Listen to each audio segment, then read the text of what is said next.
Nashville, Tennessee, a city filled with storytellers and dreamers, entertainers honing their craft, just like the stars on the track tonight in front of a sold-out crowd here at Nashville Super Speedway. I was going to slide you guys in. It's NASCAR Cup Series racing, the Ally 400. Great crowd on hand alongside our crew chief, Steve Letarte. Rick Allen with you. And Steve, you see the grandstands filled, Nashville. This has become a huge event. Yeah, well, Nashville Speedway and Nashville City, they're both entertainment meccas. The downtown is unbelievably packed each and every night, and the fans have moved out here for the Speedway. It's going to be a great race under the lights. Which driver has caught your attention tonight? Well, I think the number 9. I think Chase Sally's been out of the car due to injury. For that reason, he's way down in the point standings. He needs points to try to make the playoffs, but a win is a guarantee. I'm thinking the 9 of Chase Sally, he won here last year. Can he repeat and lock himself into the playoffs? I think the 22 of Joey Logano, the defending Cup Series champion, has a win already, but there's only 2 wins for Ford this year. I think he's trying to get those Fords back in victory lane. Can he do it here at Nashville? Well, you talk about the Fords. How about the Toyotas? It's been a great week for 23XI. You talk about big stars. There's no bigger star than their team owner, right? Michael Jordan has been around all weekend long. Bubba was so close for getting that win at Talladega in front of MJ. Could tonight be the night they take MJ to victory lane in person? Yeah, and Tyler Reddick, his teammate, starts in the front row right next to Ross Chastain, who has been the topic of conversation all weekend. For more on Ross, let's go to our drivers, Mayor Jeff Burton and Hall of Famer Dale Earnhardt Jr. Yeah, it's just, first off, great to be back at the racetrack, back on NBC. The sights, the smells, the sounds only you can get at a NASCAR race, Jeff. I'm glad to be doing this job again. The drivers are out on the racetrack. They're going through the final sort of checklist inside of that race car. It's been warm this weekend, a little humid tonight. They're making sure those cool suits are working, that helmet fan's working. They're also checking with their spotter, making sure they hear their spotter all the way around the racetrack. Yeah, let's go down, watch them on pit road. Look at what they're seeing. What they're doing right here is they're trying to find their pit box. Number 1 goal, find your pit box. Where do I have to stop? Don't overshoot it. That's why one of the reasons they come down pit road every week. Also checking pit road speed. They got to make sure that they're pushing that to the limit. The crew chief's giving them the speed they're running. They don't have a mile per hour. They got a tachometer inside the car, so they use that tack, and the crew chief tells them, too fast, slow it down. You can be more aggressive. It's critical to push as hard as you can all night during these pit stops. And you mentioned the excitement about being down here. I'm going to tell you one guy that always creates excitement. That's our pole sitter, Ross Chastain. That guy is on it. But this year, his car owner had to come out and say, look, you got to clean some things up.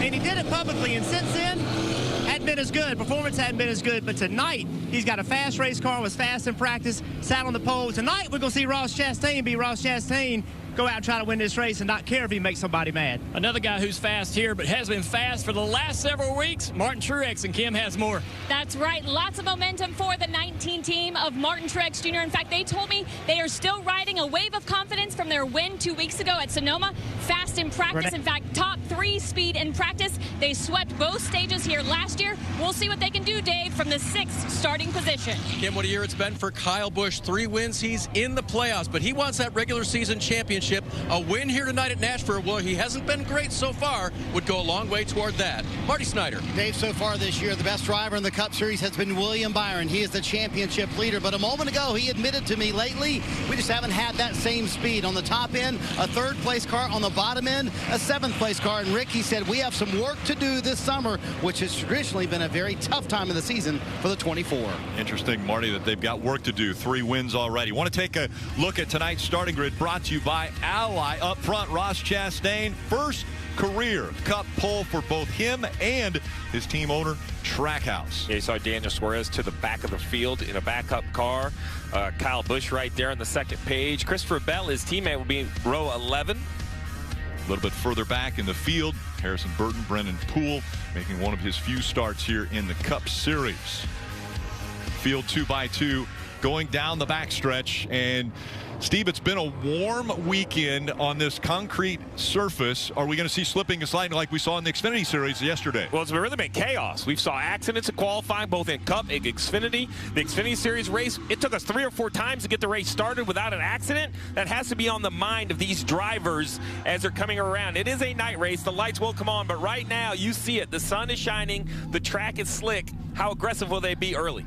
And we'll see how much the track changes. The shadows just starting to creep over the front stretch. Pace car has made its way off the racetrack onto pit road. Now the field in the hands of Ross Chastain.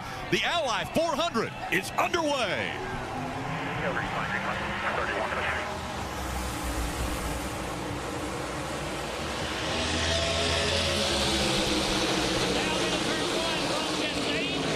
Trying to get clear, can't do it.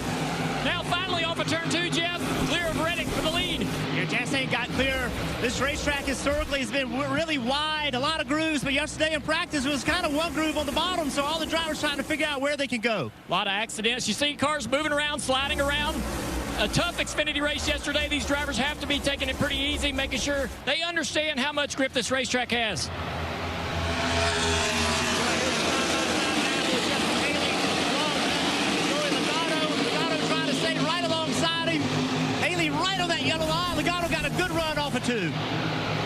Side drafting down the back straightaway. Haley's going to decide to get in line. Good smart move early in the race. Truex to the bottom, side by side with Byron. Byron to the top of Haley.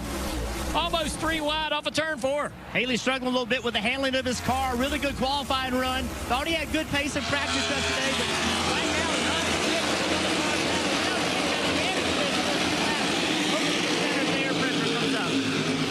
the door of Truex, off of 2, almost contact. Haley trying to keep this spot, side by side, racing neck and neck into turn 3. Haley backs off, gives up the position. Truex really fast in practice. Now here comes Byron to the inside. See right here, they're lined up. They all see Justin's having a problem with this car. That means go on offense. Try to take this spot as quick as you can. See Bubba Wallace trying to drive underneath Haley. It's a good run on corner exit. Not enough to get by him, though. Like the whole field sort of single file. A little bit of side-by-side here and there. Some people already trying this middle groove. We saw this track last year and in the Xfinity race really wide.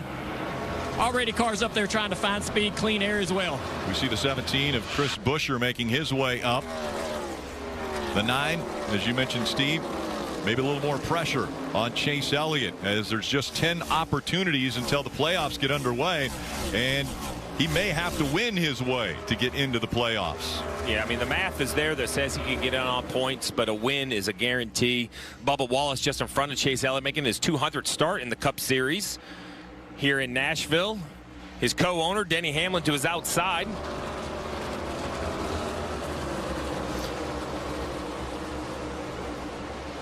Toyota has been very good here at Nashville Super Speedway. This is just the 3rd race for the Cup Series here on this surface. Great battle down the back straightaway. Bubba Wallace racing his car owner. Always a precarious situation to be in, Jeff, when you got to race your car on the racetrack. Yeah, I feel like what's happened here, though, is Denny's encouraged them to race him hard. Be smart, but race him hard. Get the most you can. You see Denny, little crossover move, trying to get back underneath Bubba and turn into turn 1. Right on the bottom, Hamlin. Bubba Wallace using that second lane, trying to get to the throttle before Denny Hamlin. Denny's got to turn the steering wheel a lot more on the bottom. That makes it harder to get the car to do what you want it to do. That fight for position continues as Hamlin has the shorter distance around the track next to the yellow line, but things tightening up front. Chastain has Reddick now all over his back bumper.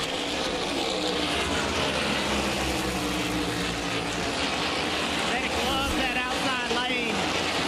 We always see Reddick pushing it before other people are willing to, and that's happening right now. Chastain counters that move, though. Chastain to the top, trying to take air away from that 45 car. Reddick. Chastain not ready to go all the way up there, though. Just testing out that middle groove. He's going to get more and more aggressive. more and more comfortable going to the top, Marty. Well, Junior, you went to the garage area this morning, and everyone said these two cars were the best in the field, Ross Chastain and Tyler Reddick. Reddick very good on the long runs. Chastain looked good yesterday, but just told his crew chief, Phil Surgeon, a moment ago, I'm a 3 out of 5 tight. Steve, if you get that message this early in the race, what are you thinking? Well, you're definitely concerned, and from all the crew chiefs I've talked to, tight is the wrong side to be on. The way these cars adjust, it's much easier to tighten a car up that's too free. When you're tight, the front tires don't seem to work, and what you want to do for chassis adjustments hurts the aero balance. So you kind of contradict one another, Dave. Back to 6th place now is Justin Haley after his best qualifying effort of his career and of the season in the 31 car. It's unfamiliar territory for him. For in 2023, his best qualifying had been 16th. So what's wrong with the car? Well, just tight on landing, Steve. You just talked about a tight, wrong place to be. He waited until lap 8, then he keyed the radio and told his crew, tight on landing. The concern, though, is which way is the track going to go? You see right now the 31 shade on the front stretch. Now down here in 1 and 2. More sunshine on the racetrack. As that sun sets, the track should free up, in my opinion. As it cools, the front normally gains grip. William Byron, what a year. Yeah. What a year for William Byron. We're seeing, I think, a breakout year for the driver of the 24. Big run on the outside as he tries to complete the pass on Joey Logano. Using that higher line, Logano falls back to 5th. Byron up to 4th now. The gap between Chastain and Reddick still 0.2 of a second. You see that on the top of your screen. Tyler Reddick searching for any clean air and a way around that one of Chastain. If you can believe it, Ross Chastain leading. He's the only driver inside the top 5 without a win this season, which is really shocking when you look at Chastain's numbers. Stage wins, how fast this one car is. It's just shocking, really. Not only has he not going to win this year, but when you think about his 2 career wins, it was Talladega and a road course. He hasn't really won on what I would consider a standard, if you can believe it, type downforce racetrack. Maybe this is the day. First ever career pole, blew my mind. Yep. Maybe he'll get that win on a standard type downforce track today. You see, first 13 races, his best finish was 2nd. Last 3, 10th. The numbers pretty glaring there after Darlington and the talking that he got from Justin Marks, as well as the comments that were made by Rick Hendrick about the way he drives. Yeah, you heard Jeff Burton mention it. You know, which Ross are we going to see? I think, I mean, I can't imagine the internal battle, right? He has found a way to be successful, but it's come with a lot of baggage. So which side of the fence does he want to be on? Right now, leading, it's pretty easy. It's the question when you start to have a contested position, then you have to put your elbows up. We heard from Jeff and Junior saying that we're going to see the real Ross Chastain tonight. You're watching the NASCAR Cup Series Ally 400.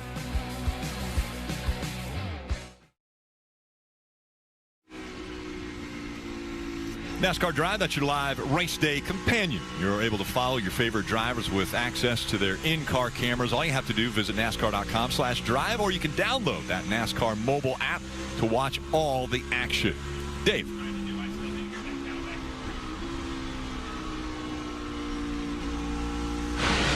Kyle Busch was the first one on pit road today. He did not want to be. Listen to this radio. Just so you're aware, right rear, the right front was fine. Close enough. So he called right front, right front. He came to pit road. They said, are you sure it's just the right front? He said, well, I don't know. You can change all 4 if you want. So that's what they decided to do on the 8 car. 4 have been changed, and it was indeed the right rear. It only had 9 pounds of air in it. Steve, that is not enough. No, not enough, but you could look at it either as a bad brake, flat tire, or great brake that he was able to come to pit road, get it changed out, back on the racetrack. If you're going to have an issue, have it early. Only 21 laps in the race. You see right there, the pink paint pen or blue circling the cut. Just unfortunate, right? I mean, those are the things in racing that drive you crazy, right? I don't know how to explain that other than just bad luck. Yeah, he had to get way out of the gas there as he was up the racetrack, following Eric Jones in the 43 here. I'm really surprised at how high the groove is moving up so quickly, and that's what I love about this racetrack. Drivers are able to go wherever they need to go, find speed and clean air. Already almost to the fence in both ends. We've been riding along with the Cheddars on board there with Kyle Busch. Now he ducks down to the inside, trying to get by Ricky Stenhouse Jr. And you give you a reference, right? Ricky Stenhouse is 19th on the lead lap. So Kyle Busch is a lap down and about mid-pack in the field. So he's not going to drive up and pass the leader. He just needs to, in a perfect world, he would get a caution before anyone else gets lapped, and he'd be right back on the lead lap. So, you know, just take a deep breath, just keep pushing, and see how the yellows play out. Chastain still with that quarter-second gap over Tyler Reddick up front. Reddick has just not been able to find a way to get out of Ross Chastain's shadow. And it's Martin Truex Jr., William Byron back there in fourth.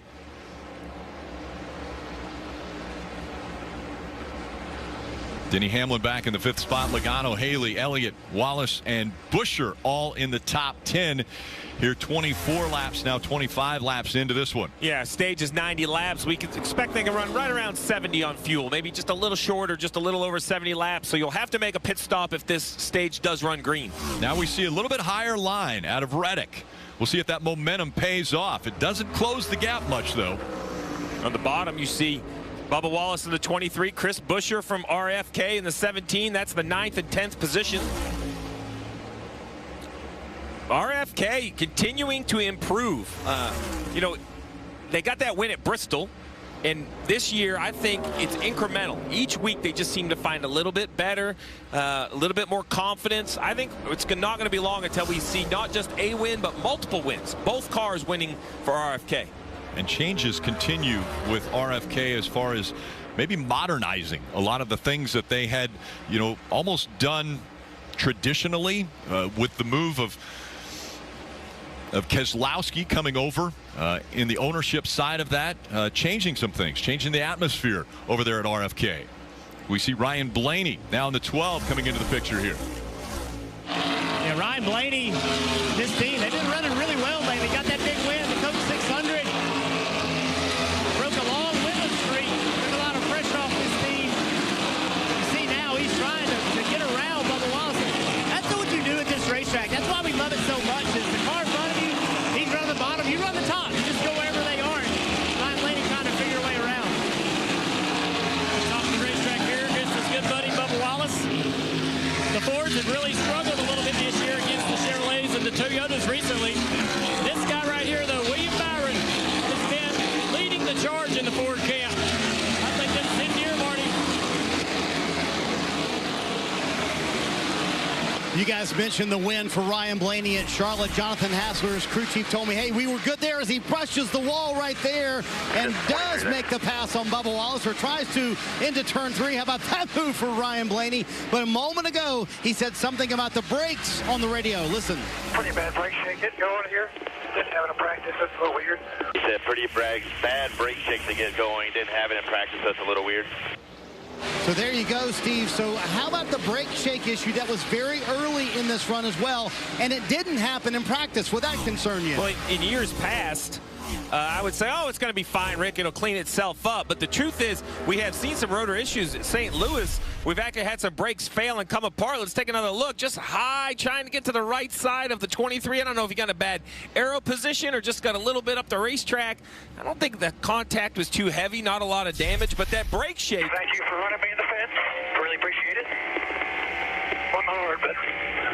Well, there you go. So is he saying that Bubba ran him into the fence? So I guess he thought he was going to have more space on the outside of Bubba when Bubba came up, whether the space or the air or the vision or the combination of the three got him all the way into the fence. But we're going to monitor that brake situation.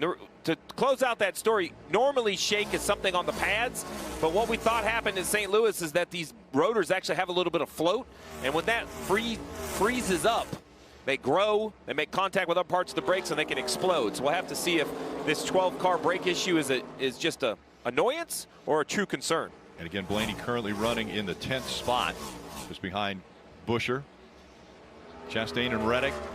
Now the gap between 1 and 2, a little bit more, 0.8 of a second separating the top two. Well, there's tons of excitement down here, Junior. It's a lot of fun to be here, right here with the cars going by us, flying by us. It's loud down here, but it's so much fun. It makes your body shake. It's what makes being at the racetrack so awesome. It is a great perspective, and you can kind of tell what the cars are doing when you get down in the corner when you're this close to the action. But I can't tell if y'all can hear us. I don't know whether they can. Your truck can hear us. Really loud down here.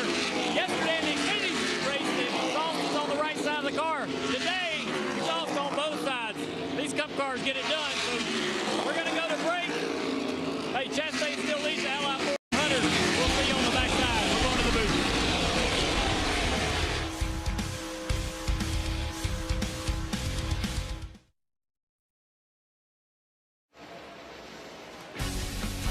NBC Sports coverage of NASCAR is brought to you by Ally. Do it right. Sonic. Sonic. And by Toyota. Let's go places. That's the famous Ryman Auditorium there in downtown Nashville. So many historic acts have been on that stage. Careers made. Speaking of careers, there's a guy that's got a couple guitars after winning at this racetrack. Standing by with Dave. And Ricky's one of NASCAR's 75 greatest drivers. This is Carl Edwards, and he's here this weekend as the inaugural member of the Walk of Fame here at the Concrete Mile and a Third. That's because he won here 6 times overall. It's pretty good. It's not easy here, is it? No, it's not easy at all. Coming in, my wife said, "You must love this place." It's like, man, I've had some real crises in the driver's seat here. It's hard to get a grip on this racetrack. It's so edgy. And when you watch these guys, I mean, they're working hard. Their crew chiefs are going to work hard. It's a really tough place. Not the first time we've seen you back at a racetrack. Are you plotting anything, Carl? No, I'm not. I'm having a lot of fun, getting to do a lot of neat things, but it really is an honor to be here. It's cool to see everybody. NASCAR did a lot of great things for me, and it's fun to be here. And you made your way around the garage. I understand you had a conversation with the pole sitter and race leader, Chastain. So I hear all these rumors, like Ross Chastain's confidence is low. I talked to him. He's got a hop in his step. I think he's going to be tough to beat today. We're glad you're back. Come back anytime, and welcome to the Walk of Fame here at Nashville. That's cool. Thank you so much. Carl Edwards, Rick, always good to see him. Always great to have Carl Edwards. We mentioned the successes of Carl Edwards and what he's been able to do behind the wheel.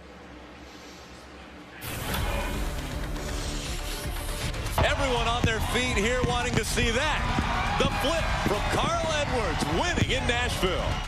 And he gets that Gibson guitar. He's going to play us a tune. That's fun, and what a race, man. That was just really good racing. Awesome job, guys. All weekend. And Carl is not going to disappoint. He is already into the stands and heading for the fans. There he goes.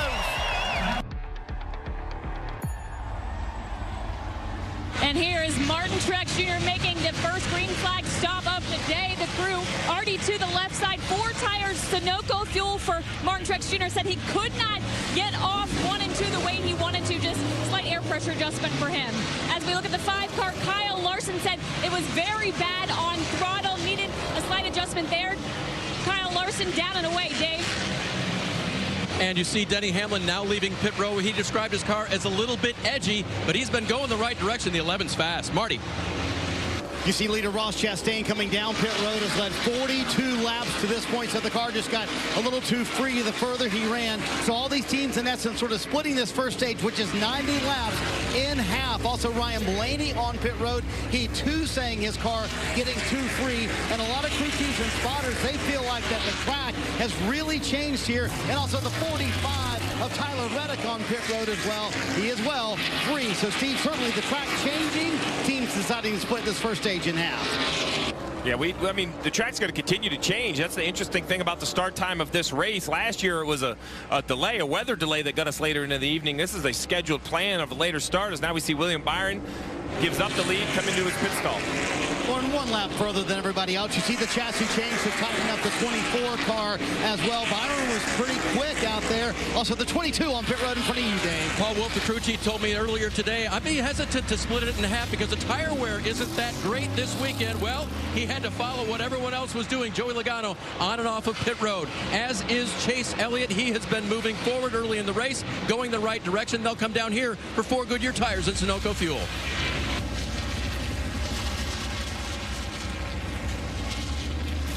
Last year's winner, Chase Elliott. And we hear a lot of teams saying we've got to make some changes, some chassis adjustments. Kim. And here is the 6 of Brad Keselowski, chassis adjustment there. 4 tires Sunoco fuel. They felt confident about their long run, needed help on the short end. The 34 of Michael McDowell, a lonely roll down pit road at pit road speed because of this, a commitment line violation. You see the yellow line, the orange box right there. He just crossed over it. You cannot touch that box. 4 tires below it, so an issue coming to pit road. For that reason, he had a pass-through penalty. Here comes Alex Bowman. Marty.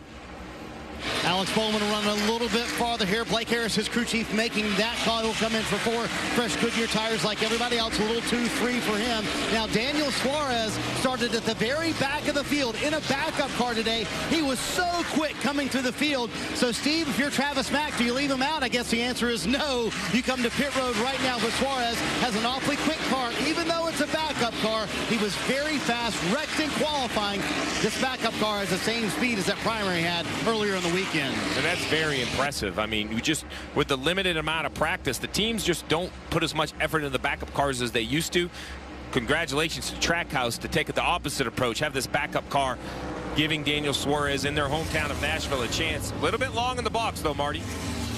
A little bit long in the box, but a nice stop nonetheless, and they'll put 4 fresh Goodyear tires on here. Suarez, unlike a lot of the other drivers, saying this car was pretty good on that run. Didn't request any big changes. Back out on the racetrack.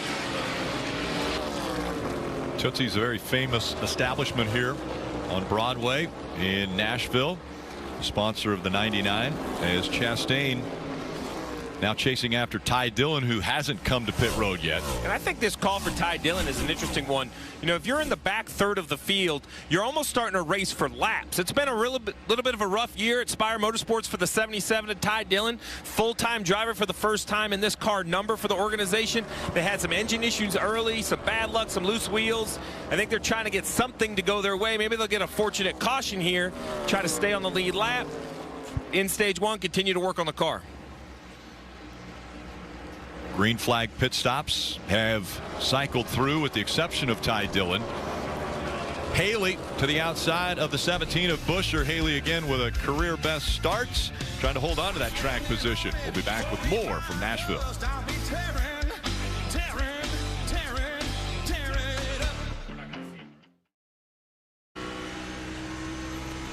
Do you remember playing with Hot Wheels as a kid? Well, they just got a whole lot bigger. Buckle up for an exciting new competition. Hot Wheels Ultimate Challenge. It's Tuesday on NBC and streaming on Peacock. Great aerial views and aerial coverage brought to you by Pods. If you're moving this summer, save up to 30% at pods.com today. Thankful that the sun is shining. There was talk of the possibility of thunderstorms going through here in the late evening, and that sunshine welcome as Ross Chastain up front and a half a second lead now over Tyler Reddick. Guys, have you caught your breath? Thanks for coming back up to the booth with us. It's good to be up here in air conditioning. It's hot down there, but it is fun to be down there. And excitement, the cars flying by. You kind of forget how fast they're going until they're standing right next to them. They are rolling down the front straight. Such a big difference from yesterday with the Xfinity cars and the dual exhausts coming out the left and the right side for the Cup cars. And once they start wrapping around the entire racetrack, it's nearly impossible to drown out that noise. But it is fun. It is fun being down there, and that energy at the start of the race was exciting. And I'm impressed by this race car and how it competes at this racetrack. I'm impressed with Nashville Super Speedway. I did not think that this racetrack would race this well. The last 2 years has been incredible. And look here, look at this type of racing we're going to see all night long. 2, 3 wide even. A.J. Allmendinger trying to work his way through the middle of this sandwich. A couple colleague racing drivers right there with Haley and Allmendinger, 31 and 16, chasing after the 12. Yeah, and Allmendinger, that big win yesterday in his Xfinity Series. And look at this. The one struggling a little bit, trying to clear the lap car. Noah Gragson right there racing him really hard, trying to stay on the lead lap. Gragson back after being out a couple weeks with a concussion. Missed Sonoma, took an off weekend to get a little better. But look, this is not allowing Reddick to close. Reddick is sort of in a position where the air's a little bit dirty. He's on old tires and slipping around a little bit. He's going to go way up the racetrack for some clean air to see if that can help him get this run off turn 2 down the back straightaway. Yeah, one thing I'm noticing is that all the cars are so similar in speed that it's hard to lap. You know, Noah Gregson's running 26, and it's not like Rouse Chastain can just fly up here and go blind by him. And to me, like, I think the 42 car of Gregson's doing a great job pinching him off, not letting the one car be where it really wants to be. Gregson's not doing anything wrong. He's got to race hard. He's earned an opportunity to try to stay on the lead lap here, but it's going to create an opportunity. Look at Reddick. He gets to run. Noah backs out of that. Reddick right on the back bumper. Yeah, here comes the 45. Tyler Reddick trying to take the lead away from Ross Chastain, and he'll do it. Also, keep in mind, been a little activity between Ross and Noah on pit road earlier this year. A little physical altercation. Maybe there was something to that. Racing him a little bit harder, but it gives us a lead change here. 29 laps to go in stage 1. Well, now Noah's mission is to try to stay in this position, to be the first car one lap down in case a caution comes out. So that fight that Noah put up delays the 45 car or the one car, whichever happened to be leading, to catch the next leader. Look, you can't see the next lap car that would be the next lap car. So Noah did a nice job of slowing them down. Can Ross mount a charge? Is there an opportunity to, was he up there really running as hard as he possibly could? You mentioned that altercation. These two not seeing eye to eye at Kansas earlier this year. Noah thought that Ross had taken him up into the wall.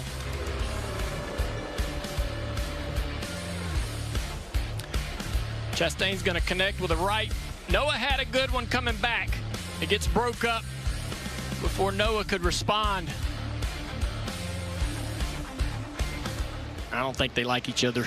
It didn't look like Noah was giving Ross any room when he was trying to get by him. No, he wasn't. And you know, that's he can do that. I mean, the guy punched him in the face. So he's lost a lap. He's going to try to figure out how to get that back later in the race. I know everybody at home laughs. I laugh too. That was funny.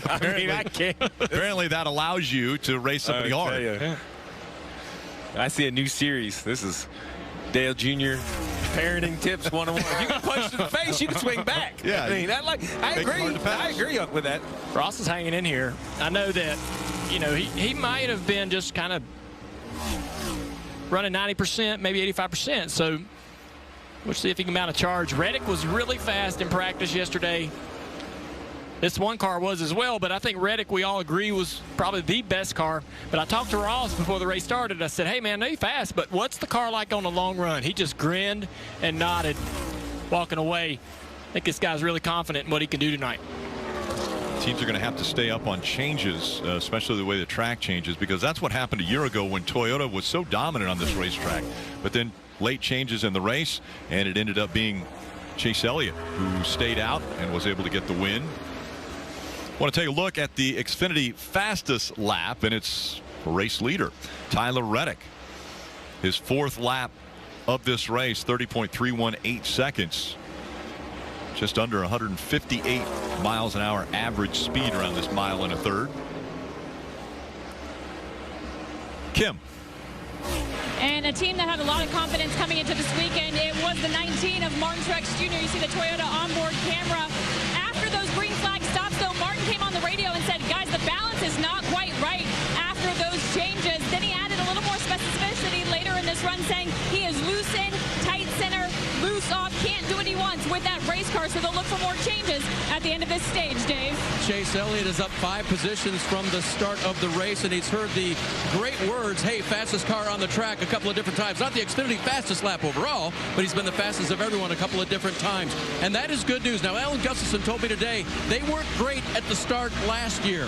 They won the race. They're great at the start this year. Steve, you know the challenge. Okay, let's keep it great while the track changes. That's it. You know it's going to change. You have an idea which direction it's going to go. As now we see the battle for the lead back on as Chastain has caught the 45. He's to the inside of him, Rick. See if he can make the pass down there on the yellow line, but he's going to have another car. Slide job. To come and affect him. Slide job, Rick. I've heard that before. We see the 45 of Reddick making his way back up in front. Did you think that the one was going to slide up into Reddick there? He was just trying to take his line away, seeing if Reddick would back out of the gas. He throttled up with the only opportunity really he had to try to take that spot away. That tells you how hard it is to make the pass, but I'm so glad to see this one loses the lead. and now he's going to be able to have enough race car to try to go back up there and get that lead back. Comers and goers, this 45 not good out front. Look at this. Todd Gilliland in 38 on the inside. It's closing the gap again between 1 and 2. Now we'll see if Chastain can mount another surge to see if he can get by Reddick. He goes to the top of the racetrack down here, Rick, trying to see if he can create some momentum. He's passing a lap car, but also running the top.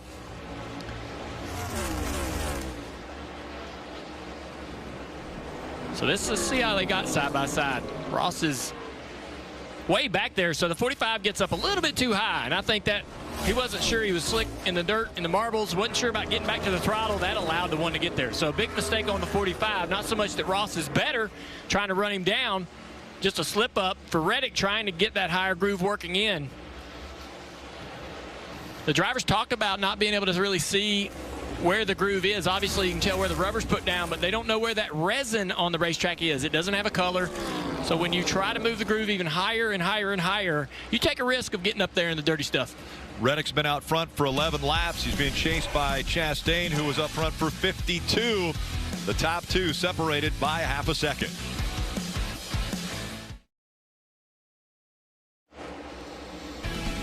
Thanks for joining us for the NASCAR Cup Series Ally 400 on NBC. Liberty University, it's more than William Byron's sponsor. It's actually his school, offering more than 700 flexible, affordable degree programs online and on campus. You can get your future on track today. Visit liberty.edu/24. Byron moving up through the field here into third place. Look at his 20 car right here. Christopher Bell in ninth. Yeah, big mover since the start of the race. 11 positions already for Christopher Bell. Yeah, Christopher started the year out pretty strong, and then lately has not been as good. But so far early in this race, good speed. Another car that's driven up through the field pretty nicely is Corey LaJoie. Corey had to do a lot of repairs to this car after a qualifying accident. He had to start in the very back of the pack. He's driven up to 25th.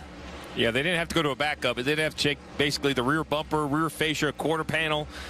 Made some pretty decent contact with the back of the car off turn 4 in qualifying, as you mentioned, Jeff, but were able to stick with their primary car. LaJoie getting that opportunity to fill in for Chase Elliott, and that kind of dream job of driving for Hendrick Motorsports. Corey LaJoie has been a very strong contender. When he gets the opportunity, we saw him at Bristol fighting up front. When he gets the opportunity, has a good car underneath him, he's very competitive.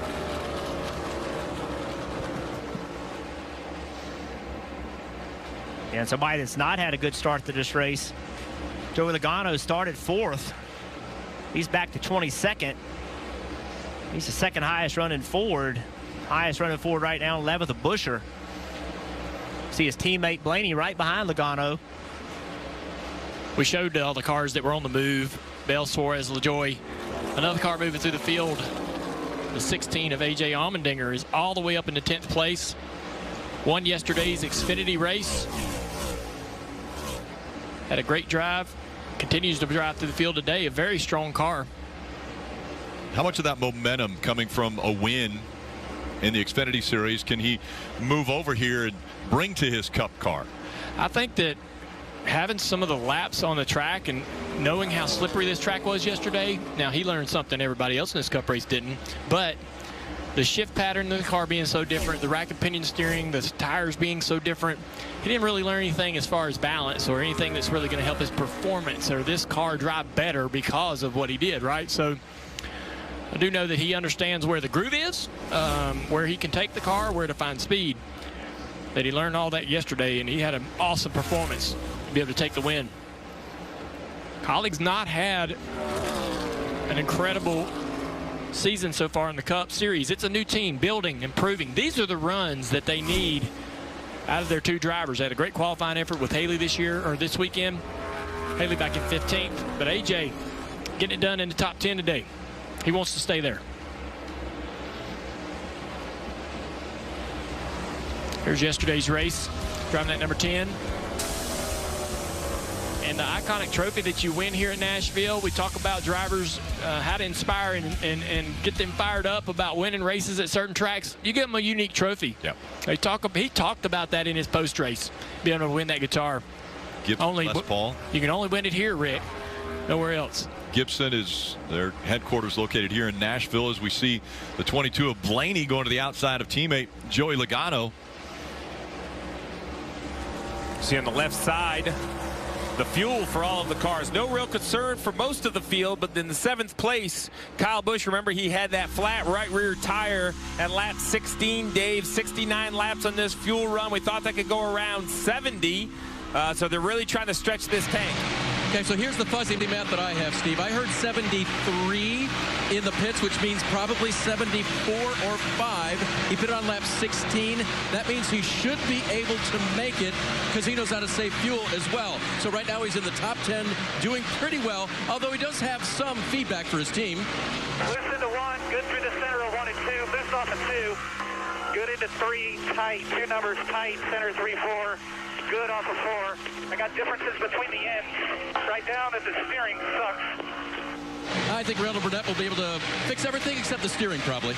I like that one. What I like this, he didn't say, hey, can you fix it? He just write it down so we can talk about it this week. I know you can't fix it, but this needs to be discussed this week in the meeting. I don't like the steering. That was great description, though, guys. I mean, he took us really a whole lap, compared the two ends, not just entry, middle, and exit. A lot of good information for his crew chief. One car washing up in the dirty air there a little bit, trying to get a run on the leader, the 45 car Reddick, as they go through some traffic. This presents an opportunity, and look at the back there. Byron, Truex closing in on the duo up front, making this a 4-car battle for the lead, all within a second and a half of each other.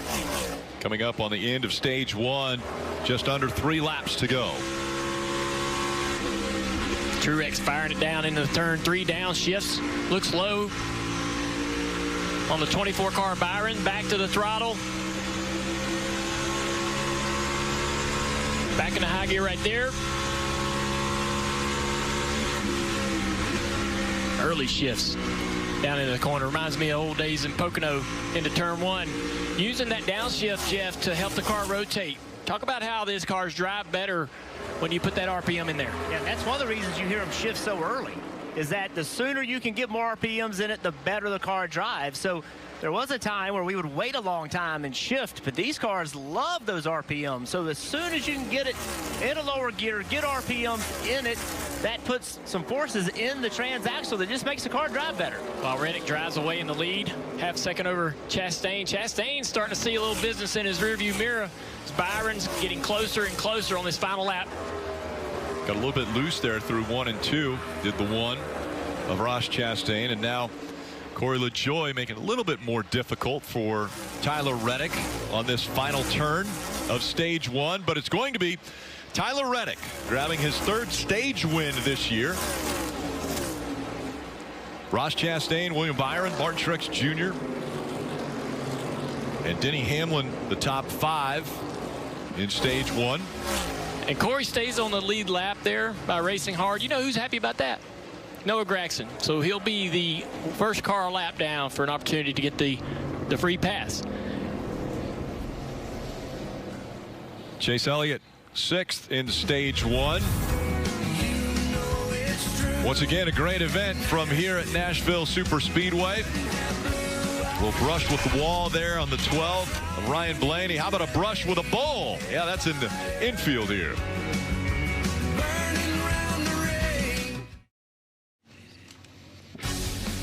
NBC Sports coverage of NASCAR is brought to you by Progressive Insurance. Save when you bundle auto, home, or motorcycle insurance. Visit progressive.com. And by Credit One Bank, a credit card company. Sold out crowd here at Nashville Super Speedway. All smiles on the face, even of that fan right there. Ally hat as the car's on the pit road and headed toward you, Kim. Top left, Martin Truex Jr., 4th place finish in that stage, but he said, I'm disconnected in the rubber. I cannot carry momentum. The left rear getting a little bit squeezed. squirrely 4 fresh Goodyear tires, Sunoco fuel for Truex, Dave. Number 11, Denny Hamlin, gives up 5th position. He said it was migrating just the same as the first run, but a little bit worse turning in the middle of the corner. Marty. Playoff point in the books for Tyler Reddick. He said he's loose on throttle, and also a mention of brake shake, which we heard earlier from another car as well. Nice stop by that bunch also up on front of pit road. Ross Chastain said his car too free on exit, but the best stop, William Byron and his team showing why they've been number 1 on pit road. They leave with the lead, Rick. William Byron's team getting it done. The 24 gets to that line before the 1. So William Byron will start up front when we come back.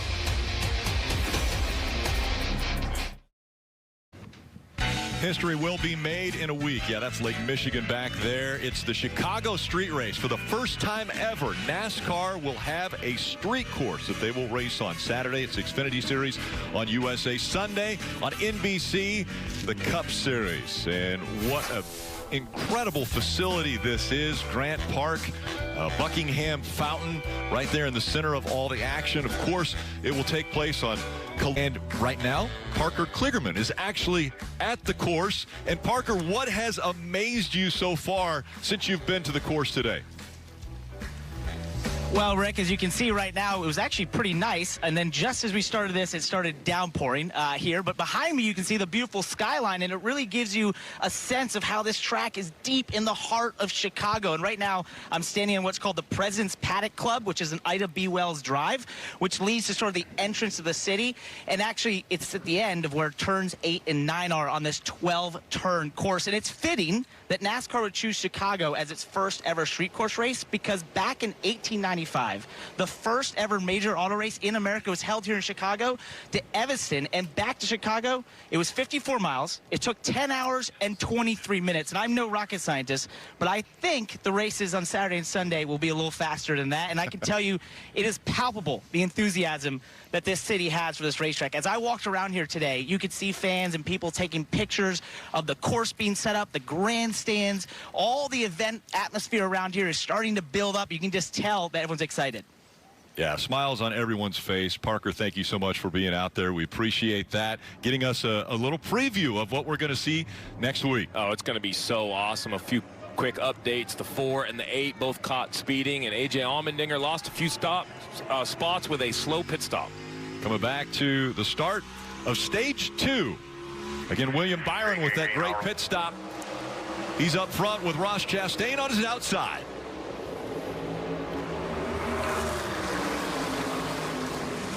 Might be 3 wide here off of turn 2. Look at Truex to the inside. Ross Chastain on the outside of Byron. Little contact right there. Byron, the 24, into the left rear of Chastain, the 1.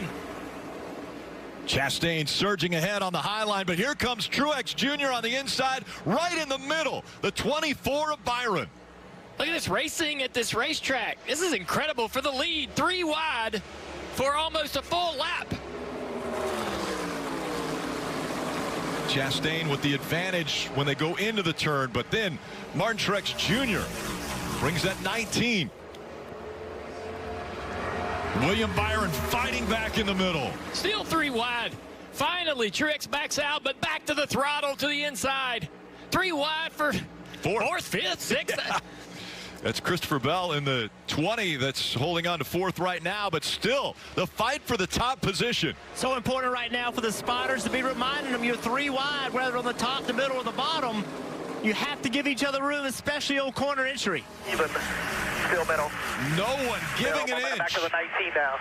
Back to the 19, coming back to This you. is crazy. Going to be even with the 1 entry. Now the 24 surging ahead of the 19, and can he clear the 1? He doesn't. Here comes Ross Chastain on the outside again. As they side draft each other, slows them down a little bit. The 19's going to clear them both. Yeah, I thought William Byron got tight on the exit of the corner. He got up the racetrack, ran the 1 up the racetrack. That slowed both of their momentum down. Martin Truex Jr. jumps out front. 2 wins already this season. 2 out of the last 6 races. As a matter of fact, he's been one of the hottest drivers in NASCAR, not only this year, but over the last 8 years, he's been the winningest driver. Ross trying to go after him, gets a little tight again. Through 3 and 4, loses a position to Byron there in the 24. Byron down into turn 1, trying to go after Truex. Truex won both stages here last year, was fast all night long. Didn't get the win. He wants to come back here and try to do it tonight. While these two right here, Byron, Chastain, continue to battle. Tyler Reddick trying to put that 45 back in the picture. 12 of Blaney trying to work his way up through, possibly into the top 5 side draft, and that 5 of Larson. Larson battling hard on the outside. 4s just haven't been that strong of late. 12 of Blaney has kind of been the bright spot for them this season as he's trying to take this position away. Yeah, only Blaney and Logano have been able to find victory lane for the Ford camp. This fight continues as Larson on that outside line, but you see the side drafting. Blaney trying to take a little bit of air off of the spoiler, put some air on the spoiler of the 5 so he can get past him. Little movement from the 5 on the outside there, and that's going to do it. That's going to do a little slip of the right rear on the 5. Blaney takes the spot. Coming into the picture, the 9 of Chase Elliott. Larson sort of struggled here last year. Kind of run around the back half of the top 10. Wasn't one of the fastest cars all night long. Looks exactly like he does right now. Trying to find a balance on this 5 car has been tough for him. Buescher to the outside, trying to be able to get a spot. He's going to get there. RFK has been strong this year. Really impressive what Buescher and Keselowski have been able to do. Buescher in the 9th place over the 5 as you look at the battle at the bottom of the screen. Eric Almirola looking for anything good to happen this year. It's been an awful year for the 10 car. Talked to him this weekend. He's got a smile on his face. Still half a year left to get things turned around, and he runs really good here. Had some good finishes here. 2021 with the top 10. Gibbs is going to take that spot, though. And here comes A.J. Allmendinger in his 16 car trying to work his way back toward the front after a tough pit stop. Lost him a few spots. To his outside, Alex Bowman in that Ally 48. That was right up against the wall there. Yeah, Bowman not happy about that. Bowman into the door, hand out the window. Hey, man, come on. Give me some room. My goodness. Bowman is already coming here with a chip on his shoulder because he got wrecked out of this race early last year. He talked to me about that. He's like, I'm ready for something good to happen. Look at that. AJ, remember, he had that bad pit stop, came out 20th. He's driven back up to 11th. AJ is a little hand signal out of AJ there, too. AJ's a little hothead. He ain't going to like that. Well, this is a good time for spotters. Look up there in the top 108 laps, 300. Hey, guys, calm down. Long way to go. I know you're mad. A lot of work to do.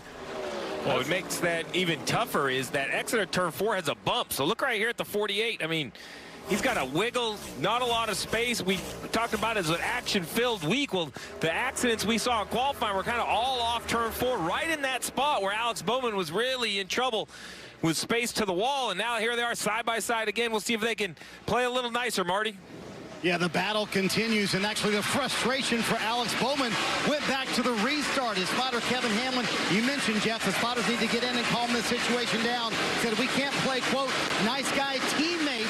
They pushed Chase Elliott. He said we gave up too many spots, and then he reminded him after that battle with the 16, hey, long way to go. We have a great car. Don't waste it now, Kim.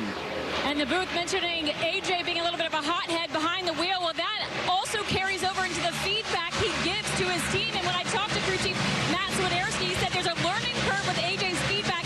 He has to tone down how big the changes are that he makes on the cars because AJ can be dramatic. So a little bit of a learning curve there. Right now, AJ, though, saying he's tight but happy with what the rear of the race car is giving him. Allmendinger currently running in the 12th position. Bowman just in front of him in 11th. It's Martin Truex Jr. that's out front. You see Chase Elliott going by Blaney. You're trying to make that pass. That's for 7th. More racing from Nashville when we return.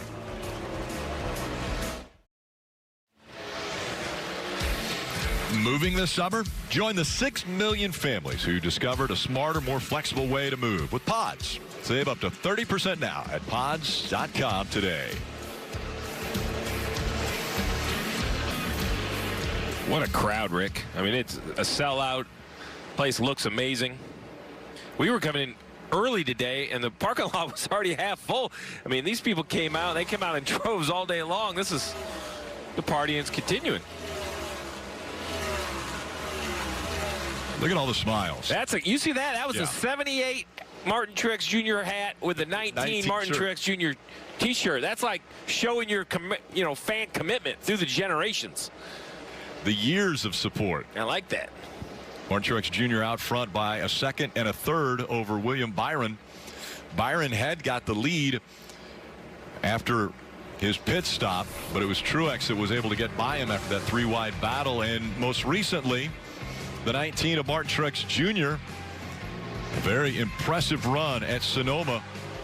It was impressive because, no stage breaks anymore at the road courses. So the strategy gets a little bit more, spun around, can get mixed up. And the 19 actually got a bad break when a yellow came out, lost a bunch of track position, and was able to drive through the field. That's what really impressed me, not just the speed, but once he kind of got mired back there in traffic, he found a way back to the front. Impressive drive for the 19.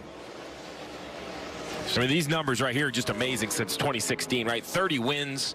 And think he had a winless year last year. So, when you think of 30 wins, it was fun. We had him on the Peacock pit box during qualifying, and he reminded me of the Truex that was so close to winning some of those championships, winning all those races, had a smile on his face, was excited to be here. Him and James Small have definitely had some ups and downs. There's James on top of the pit box. Their communication style is a little unlike anything else. We heard about how Allmendinger gets fiery on the radio. Well, this time I'll actually reverse it. I think Truex is the calm one on the radio. James is the one that kind of pokes him back a little bit, but it works for these two.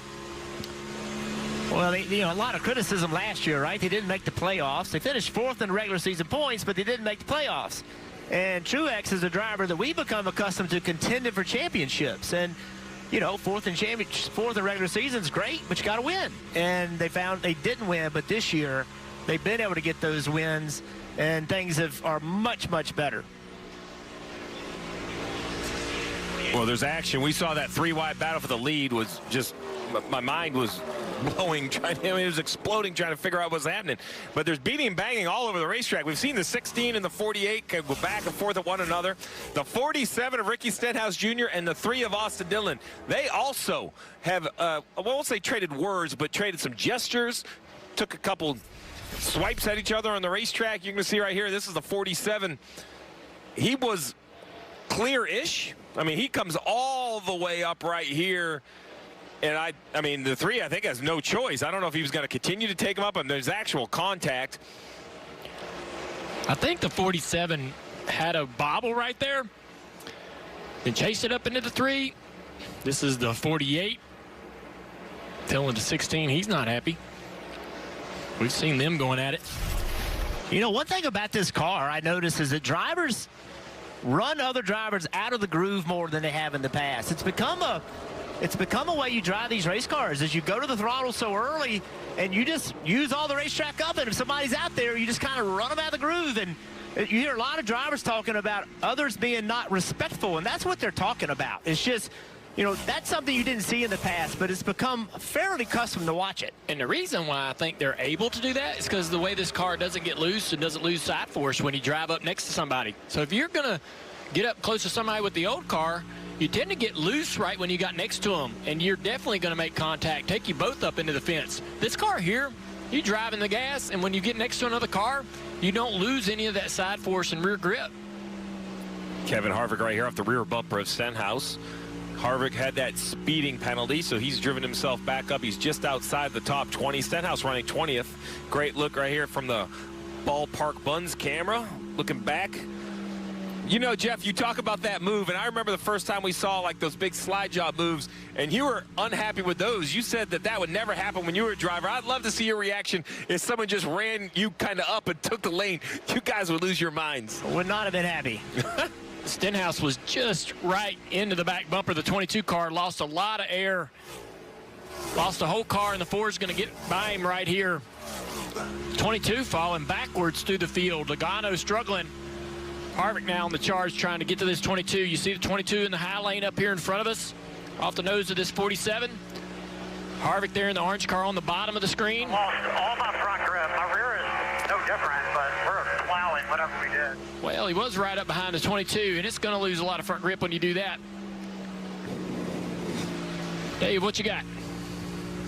Oh, I got Christopher Bell moving up through the field. He's the second biggest mover on the afternoon. 15 positions up from where he started back in 20th. He's up in the top 5 now. Just a slight air pressure adjustment last time to make it perfect. Marty? Boy, Dave, at the end of the last run, Ryan Blaney was struggling to stay in the top 15. But after an adjustment from Jonathan Hassler, how did it fire off on this run? Listen in. Fired off really good. I'm starting a little tight here. Driving the corner so deep. I can't do it without just either spinning out or blowing the center. Fired off better there.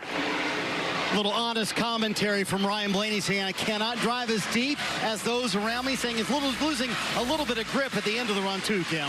Well, we've talked about the building that RFK is doing, and I asked crew chief Scott Graves what their approach is for this 17 car of Chris Buescher, and he said, you can't just hope to knock off a win. You have to do the work to consistently put yourself in position. For them, that means running top 5, running top 10. That is the goal each weekend, and they feel like they've done a good job of that this season. They're continuing that now. Buescher right now in the 10th position, just a little bit on the free side. You see Buescher right now, playoff bubble. He's currently in the 13th spot. I would say comfortably, 110 above that cut line. Martin Truex Jr. out front.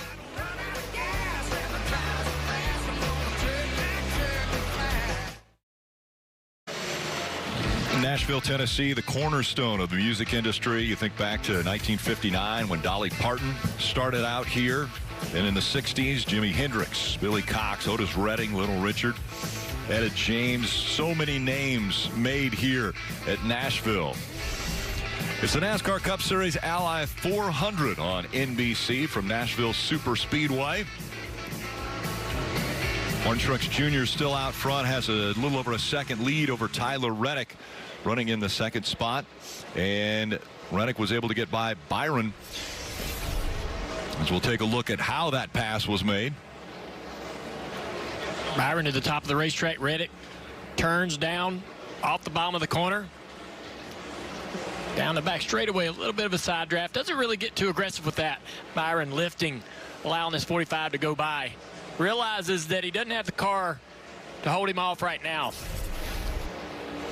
About 15 laps away from the halfway point of this race, and already the front stretch completely in the shadows, so the track will be changing, Dave. Kyle Busch can pass race cars. We certainly know that, and we saw that in this last run from 28th on the restart after a pit road penalty up to 15th. He needs it to turn a little bit better in the center of the corner. Ty Gibbs below him in the 54 car. It's been okay this day. Pretty loose on that last run, Marty. About the same point in this stage as everyone pitted in stage 1, splitting it in essence in half. You see William Byron jumping to his stall, saying the car just got too free the further he ran. Also Ross Chastain pulling in. Same comments for Chastain, said the car just got way too free. So that's sort of the commentary from a lot of the drivers. Track changing in this run as well, Kim. And for the 5 car of Kyle Larson, he told his team he's struggling on restarts tighter than it was before. Earlier in the run, though, he said it was free in the rubber. We'll look at Martin Truex Jr. in the pits right now. Martin coming in just a little bit sideways on this stop. No major complaints, though, for Truex in that Toyota, Dave. Chase Elliott, this run not bad because he still likes the balance. So where they were, they are, and he is okay with that. A little interference on the radio has been annoying, but it's not stopping them from hearing Chase. Oh, we got a spin back there. Tyler Reddick's around. Tires off. He's lost a wheel. So and he had just pitted, guys. Just came off pit road for Tyler Reddick. Yeah, caution came out. He has blocked pit road, and you see him rolling now without that right rear tire.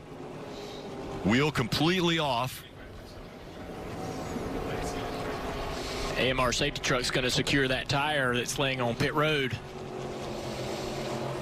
And Steve, when we talked to NASCAR earlier this weekend, they mentioned if the tire comes off on pit road, it's a different penalty than if it comes off on the racetrack. Yeah, but he was right there on the entrance to pit road. Well, yellow to yellow, I would say they'd say that it was on pit road. Let's take a look right here.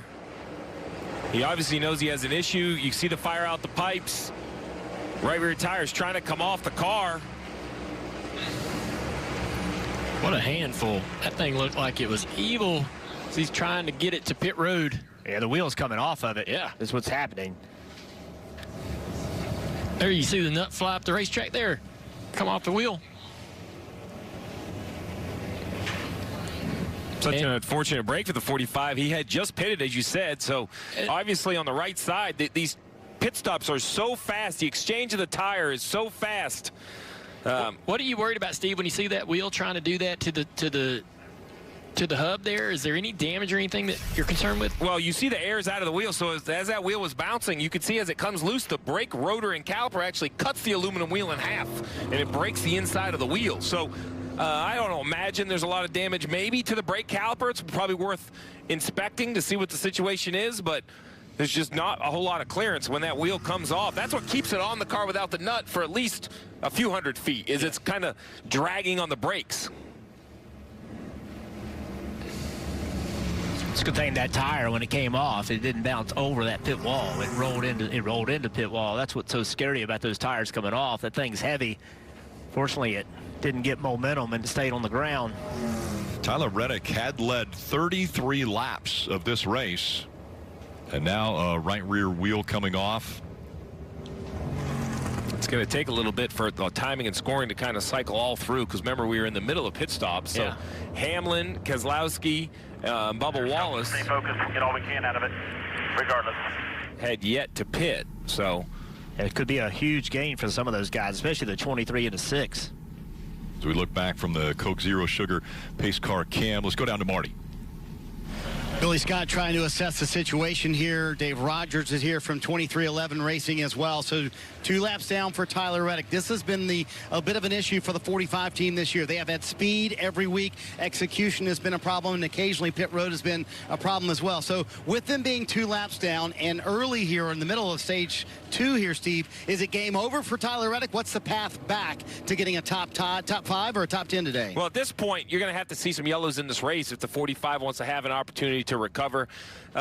It really comes down to where it cycled. To Dale's point, you see right here a conversation with the team trying to discuss probably A, what happened, B, what else needs to happen with the car itself. Is there any damage? That's really the answer, Marty. The first thing you have to do is see what kind of race car you still currently have, what kind of damage you have to the race car. If the brakes are fine, you get a little concerned about the underbody. It did slide through the grass right there.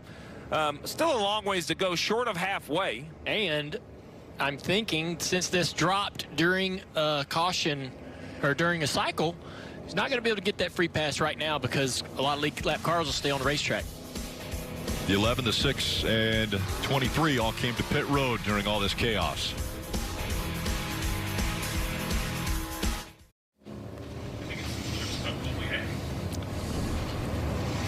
Tyler Reddick, again, coming to pit road, and the wheel coming off. So let's discuss this. Wheel comes off on the racetrack, it's a 2-lap penalty. If the wheel comes off on pit road, it's a tail end or a pass-through penalty. So the wheel's loose, you see it, but this car is past the yellow line. He's now on to pit road, even though he's in the grass and backwards. This right here should be the lesser of the 2 penalties. I believe Tyler Reddick is going to have a tail end penalty because it's under yellow. He also is going to have, the double tail end penalty. He's on double secret probation because he also has a commitment line violation because he goes over the orange box. So I actually think this rule is as clear as it's ever been. If that tire right there that's rolling on pit road would have come off 500 yards earlier in the middle of 3 and 4 and it had gone up the banking, that's a 2-lap penalty for the 45 car. It's all about safety. This is what the teams in NASCAR worked together to come up with. He was obviously trying to come back to pit road. This is no different than if it would have fallen off as soon as he left his pit box. The difference is he went back on the racetrack and he had some damage. So to go all the way back to Marty's point, Reddick currently is 2 laps down. He's going to be at the tail end here. It is not an impossible task, but it is an uphill battle. He's going to need some yellows. He's going to have to get a little bit of a lucky break and hope that there's no damage to the race car slowing it down. That's going to be the big thing. We know that the 45 had a great race car. Now, the rest of the scoring, Truex is the leader. And then behind him, we have a whole ton, 28 actually, 28 wave around cars out of a 36-car field. It'd be easier to list the 8 that didn't wave around. So we have kind of a jumbled up start here. In the end, there'll be 25 cars on the lead lap. A whole bunch of those were wave rounds. So it's a confusing point, but it's all going to get reset here. In the end, Truex was the leader before stops. He's still the leader now. Denny Hamlin's second. Brad Keselowski, a little bit of a good break for him. He's up to third. And Bubba Wallace, who had a good car early and faded, he's now up to fourth. So a good break for a couple of those cars. All right, let's go to the Peacock bid box. And hopefully, hey, were you guys taking notes of what Steve was explaining there as far as the wheel coming off? Yeah, I got it, Rick. Yeah, got it all written down right here. But we're going to talk about something else, which is Tyler Reddick and this team, which is a championship caliber driver and team to a certain extent. Yes. But they've got some things to clean up here, KP. Yeah, you know, it's that extra half second, that extra fraction of a second to get that lug nut tight. When you run like these guys have run, you can't afford these mistakes. These are mistakes that take you out of scoring those 10 points for winning that segment, scoring those 9 extra bonus points or that extra playoff point. This is what this team has to clean up to be the type of championship contender we talk about when we talk about Kyle Busch or Joey Logano and those teams. Yeah, and before we send it back up, I just want to talk about that restart to the second stage. Wow. 3 wide for 3 laps. These guys thought they were at Talladega or something. Listen, that's old school racing right there. Yeah. You used to see that at the fairgrounds. You see it at Talladega. You see it at Daytona. You see it other places. But on a 1.5-mile racetrack, on this mid-range super speedway, very rarely. I was on the edge of my seat, and I know you were too. Yeah, sure was.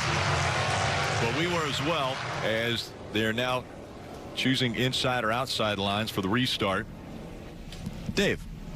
Kyle Busch is back in the mix. Here's a discussion with his team. We got a good car, man. We'll make up for it. You're doing a great job out there, all right? Yeah, 10-4. Not bad getting us behind. We'll keep marching along. Yes, sir. Doing a great job. Little positivity there between crew chief Randall Burnett and Kyle Busch. 15th now as they go by the choose line and within striking distance of the front. Dave, there are things in a race that can really change your outcome to the good or the bad. That was a situation right there where 2 drivers in cars, the 6 of Keselowski, the 23 of Bubba Wallace, that caution came out at a perfect time. The 6 was 18th. The 23 was in 22nd. Look where they're running now. They had not pitted. So that was a huge gain to these guys. Let's see if they can take advantage of it. So the 11 and the 19 lead lap. 6:23 lead lap. 24 lead lap is a free pass. The 2 is a lap down. This is a very rare occasion, so the field's a little mixed up. What you need to know, the Gibbs car's on the front row, that is for the lead of the race. Going back through the restart zone. And again, race leader Martin Truex Jr. First into the gas. Door to door, and the 6 falling back quickly. Big crash back here. Here comes Blaney around. Kyle Busch going in. Will they miss the wall? A close call there. Blaney may have gotten into he did hard into the inside wall. Heavy damage to the front of that car. Man. That must have been a pretty hard impact. We don't see these cars suffer that much damage.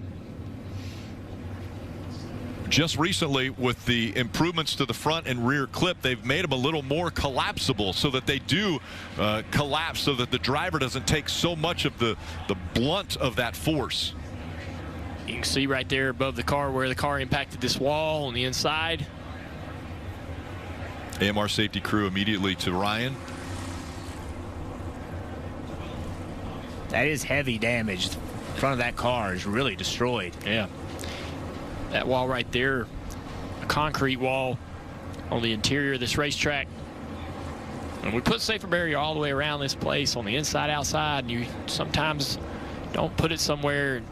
Cars have a way of finding those areas. We've went through this on all types of circuits throughout the series. Cars go in places you never thought they would. It almost looked as though he couldn't steer it away from that wall, too, because he was headed in a straight line right at the wall when we saw the 8 be able to veer off and go a different direction and not make contact. Yeah, just a weird series of events that put him in motion toward that wall. He's getting down on the ground, getting some great treatment here from the AMR safety crew. He is out of the car. They will make the mandatory trip to the infield care center to get checked out. A doctor that travels all the time with the AMR safety crew down there. Let's take another look at what happened. So the 6 car struggles, and you have to wonder how that stacked up everything here. Kyle Busch gets in the back of the 12 and turns him around. Yeah, I mean, he just couldn't steer the car away from the direction it was going. I don't think there's anything Blaney could have done to change where this car was headed. Yeah, that all started way ahead of him, and right there, that is such a massive hit. Yeah. See, it started way in the front, and now it's just a stack up. Alex Bowman into the door of the 8 right there. A little contact on the right front of this 48 car. Blaney gets off the brakes, trying to hope that car is going to start to turn, and he can correct it.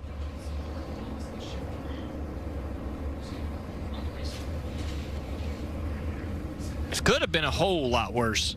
You know, the car not being able to accelerate. Yeah, watch this. The angle of impact is what is bad about that wreck right there. It's not the speed of a car matters, but the angle of impact. And this is almost a straight head-on impact as the car goes to the wall. Look at that. Mm-hmm. You know, look at the left front and the right front. They almost hit at the same time, and that's how this is very hard to absorb that energy. If it hits a glancing blow, it does not have near the G-forces, but when it's head-on like that, it is a ton of G-forces. As you mentioned, Rick, NASCAR has done a lot to these cars over the last year to try to allow these cars to absorb these type of hits better, and we typically aren't seeing this type of damage with these impacts. But now, as they have made some changes to both the front and the rear clip, that's the repercussions of it. You know, that's going to tear up a lot more stuff. They're going to spend more money in repairs and so forth, but it allows the car to absorb these hits so the drivers don't have to. Well, we saw the 6 of Brad Keselowski was the car that seemed to have a trouble going on the restart. Let's listen in. This thing does not go at all. It hit me so damn hard, I lost the shifter. Yeah, 10-4. So I guess like his hand came off the shifter, like he got hit from behind and he lost grip of the shifter? Well, it sounded like it started with his car doesn't accelerate. Like it doesn't accelerate. He said it doesn't go, and because it doesn't go, he hit me so hard, and yes, then it knocked his hand off the shifter. But why won't it go? That's what I want to know. And I think that's what Brad Keselowski wants to know as well. So this one happens. 36 still to go in stage 2, but a big hit here for Blaney.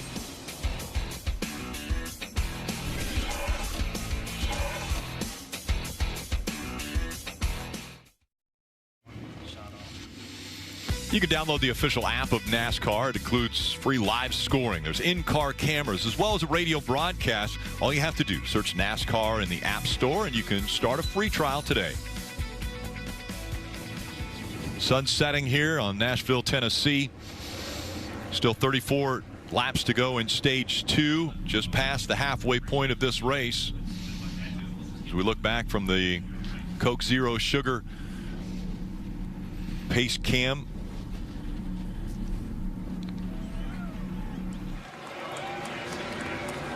Martin Truex Jr., Denny Hamlin once again will try the restart.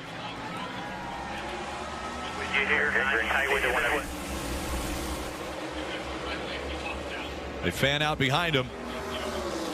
Door to door for the lead. Hamlin on the high side. Truex Jr.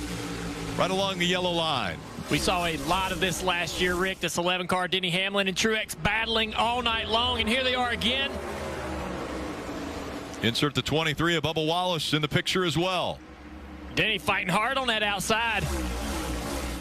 A little side drafting there by Truex Jr. trying to slow down the 11. Denny shoots high here to get a good arc into the corner. Trying to catch up, make some good speed in the center. See that helped him a little bit through the middle of the corner. He's able to stay side by side. Down the back straightaway. Truex gets away from the 11, so he can't side draft. Now they're side by side, nose to nose. Still out there, whole lane off you now. Still even top. Quarter. Still quarter. Still quarter. Teammates being really competitive right here. Well, the other thing that's helping them is they don't have to worry about what's behind them. They can just focus on completely what's next to them. Don't have to look in the mirror at all. These restarts are insane. 3 wide, now this two wide battle. Lap after lap, Truex again getting away from the side draft, goes back up the racetrack when they're nose to nose.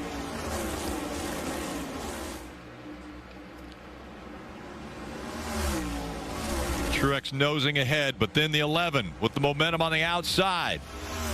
Almost a dead heat at the finish line. Denny drives it into one really deep right there. Truex to the center, a little bit better. Oh, really tight off of 2. Back even with still just you and him. 6 off It doesn't get any better than this. You hear the spotter say, just you and him. Still even, 1 lane. This is awesome, awesome. Being able to look out this window right at the 11 car trying to work on the outside here. The side draft from the 19. Pulls him forward. Truex noses ahead. Denny swings wide again. Tries that same entry into 1. Yeah, Truex can't clear him because the 11 of Hamlin's able to just go to the gas really well, and then he's going to clear him on the outside. Just be able to carry that momentum on that high line. And Truex can't stand it. Denny's up there like, yep, I got you.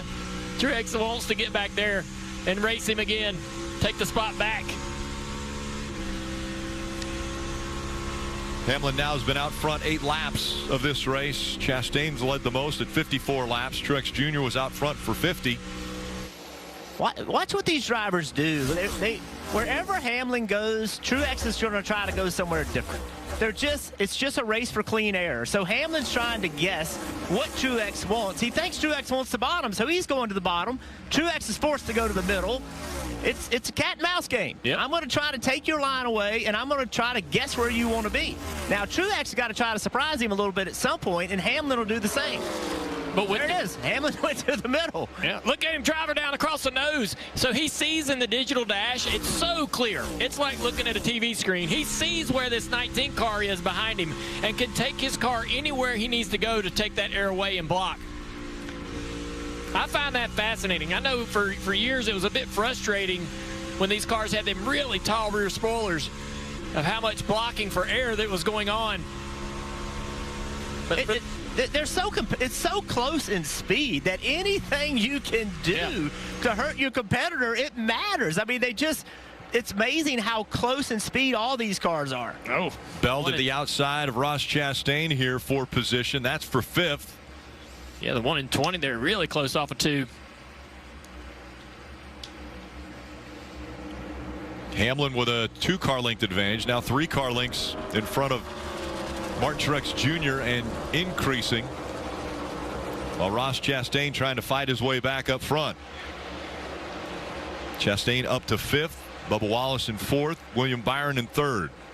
Good 9-car Chase Elliott with a good run on the 20 to the inside down the back straightaway. Noses up even into turn 3. Christopher Bell struggling just a little bit. Lost the spot to Chastain. It's going to stay right here on the door of the 9 down the front straightaway. Christopher Bell fighting in that Toyota to get by the 9 of Chase Elliott. About all the racetrack in the shade now with the sun headed down. Starting to change the temperature of this racetrack a little bit. And it's going to give these drivers more grip, more confidence to run down here on the inside like this 9 car's doing right here. Let's take a look at the Toyota driver update as we have quite a few up here in the top 6. Denny Hamlin, Martin Truex Jr., Bubba Wallace, and Christopher Bell all inside the top 6. And Ty Gibbs back there in 13th. The gap between 1 and 2 has shrunk. It's down to a car length. Here comes Martin Truex Jr. throwing it in low and a little loose. He dove it down in there. It's so funny, man. You could see it from right there how Truex is like, here we come, man. We're going to drive in there and see if we can fit in that hole. Then he closes it up. Another good race. This 43 car, he was really fast in practice. Eric Jones, he went out early in qualifying, and that really hurt him. But he has driven up through the field. He's sitting there racing for 10th position with Larson. They need a good run. It's been a tough year. 2 top 10s this year. You had 5 at this point last season. Dave, what you got? I wish I had 3 eyeballs right now. Watching all these great battles at Nashville has been fun, especially that battle for the lead. And it's interesting because Denny Hamlin asked for an adjustment from crew chief Chris Gabehart so that he could turn down in the corner. You guys talked about that move where he led a little bit to the outside and then arced it down into the corner. That was better after they made an adjustment on the 11, and that's how he took the lead. Kim? And Eric Jones running in the 10th position. The last 2 stops, they have made no changes on their race car. They felt really good in practice, just did not qualify where they wanted to. Too free in qualifying. And when I talked to Dave Ellens, the crew chief, they said they would be disappointed if they didn't finish top 15 today. But a top 10 would be a win for them. They were confident in their car and what their driver could do here tonight. Eric Jones breaking back into the top 10 as he runs in that 10th spot right now. Hamlin and Truex Jr. still fighting up front for the lead here at Nashville. Advance? In Advance Auto Parts. I need that die-hard power. And the reliability and rugged durability, right? Yes. That's why diehards choose Die Hard. And Advance Auto Parts is the home of Die Hard. We'll even install yours for free. Hey.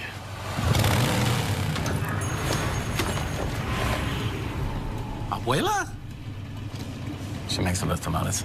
This is how we advance. Get a free ticket to see Indiana Jones and the Dial of Destiny when you spend $35 at Applebee's. Applebee's. Now that's eating good in the neighborhood. This is ready to go online. Any questions? Yeah, I got one. How about the best network imaginable? Let's invent that. That's what we do here. Quick survey. Who wants their internet to work pretty much everywhere? And it needs to run smooth, like super, super, super, super smooth. Hey, should you be drinking that? It's decaf. Because we're busy women. We don't have time for lag or buffering. Who doesn't want internet that helps AI do your homework even faster? Come again? Sorry, what was that? Introducing the next generation 10G network, only from Xfinity. The future starts now.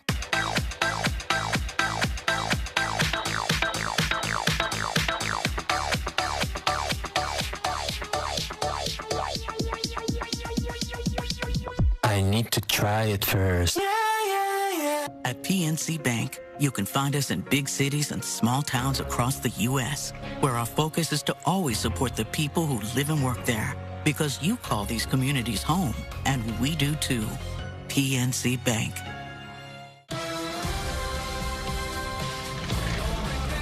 Get a free ticket to see Indiana Jones and the Dial of Destiny when you spend $35 at Applebee's. Applebee's. Now that's eating good in the neighborhood. In Chicago, we take sports seriously. After all, we've seen just about everything. A curse lifted, 6 cups hoisted, and a dynasty. But there's one thing we haven't seen until now. Nascar. Right on the streets of Chicago.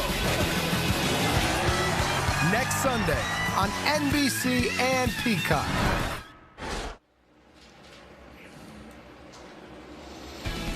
The NASCAR Cup Series Ally 400 on NBC. Martin Truex Jr. fighting back as Denny Hamlin has been out front now for 15 laps. 22 in total, but after the battle between those two cars, Denny's still keeping that anywhere from 1 to 3 car advantage over the 19. News this week, Kevin Harvick wrote a letter to Josh Berry because we found out that Josh Berry is now going to be driving the number 4 for Stewart-Haas Racing after Kevin Harvick finishes the season. We knew this was his final year. He's going to go to the broadcast booth, work for Fox Sports in the first half of the season. But as he steps away, the 47-year-old, 60 career wins, a certain Hall of Famer, as he's got a championship as well. But what a career it's been. But that was the big news. The naming of Josh Berry will be behind the wheel of the 4 next year.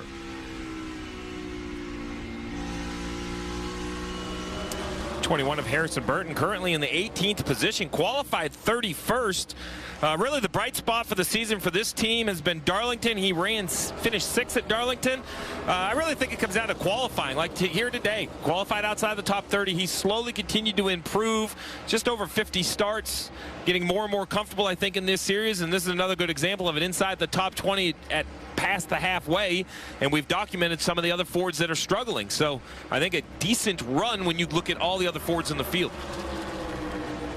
And Austin Cindric, Daytona 500 winner from last year, kind of a sophomore slump year. It's kind of normal. I don't know why. It seems like the second year is always tough. Austin Cindric today has spent 106 laps off the lead lap, but he got the free pass a little bit. He's got a fast race car. He's got good speed, driving up through the field right now in 20th. So I think Austin is a guy we're going to see move up in this field as this race goes on. Justin Haley came into this race with a lot of expectations, qualifying third, an excellent qualifying run for them, but they have struggled. They're back in 23rd right now. His teammate A.J. Allmendinger is running in the top 10, but you got to have patience with this young man.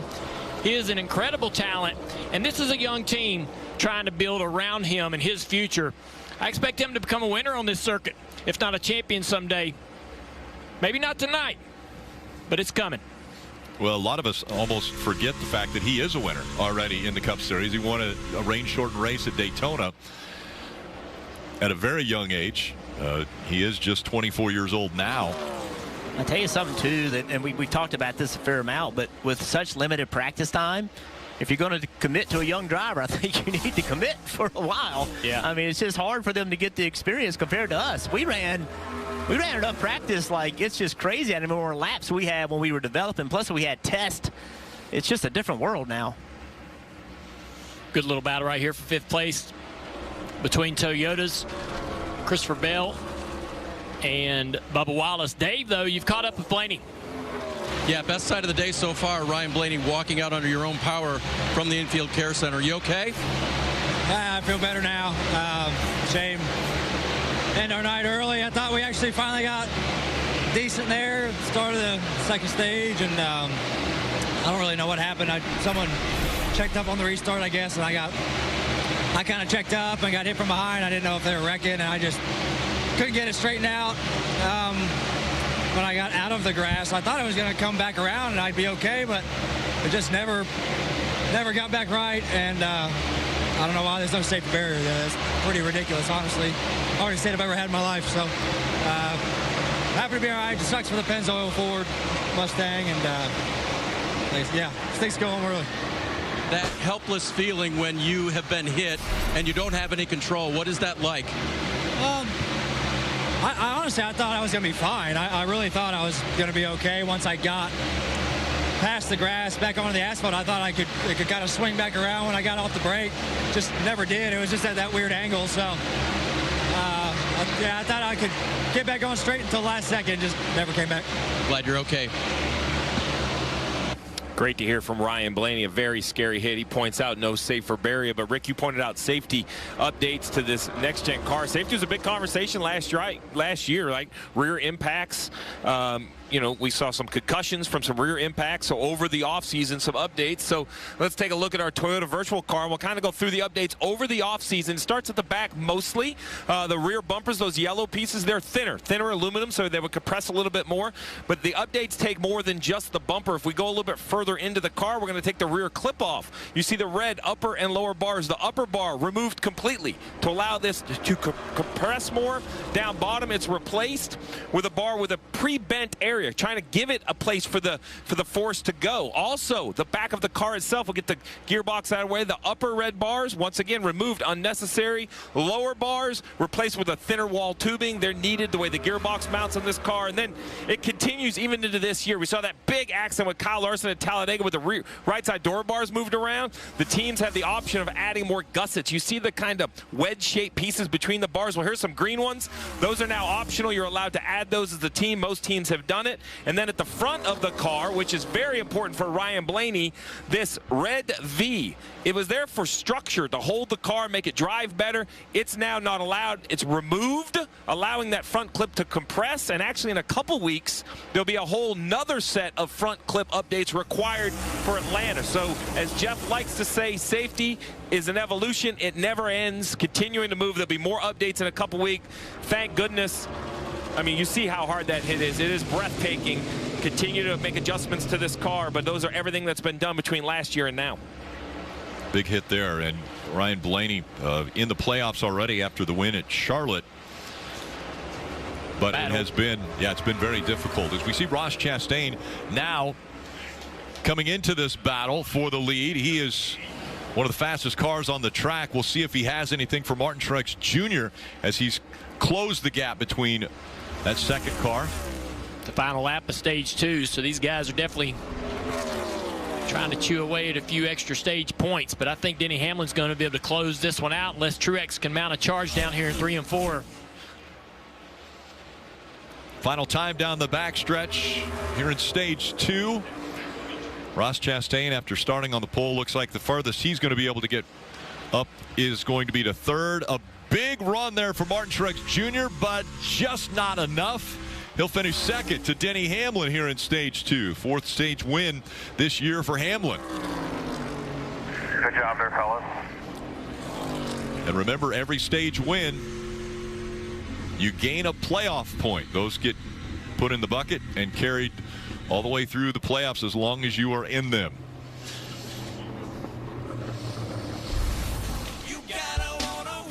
Tyler Reddick won stage 1. And then the issue with the tire. But it's Denny Hamlin who's able to get out front and win stage 2 here at Nashville.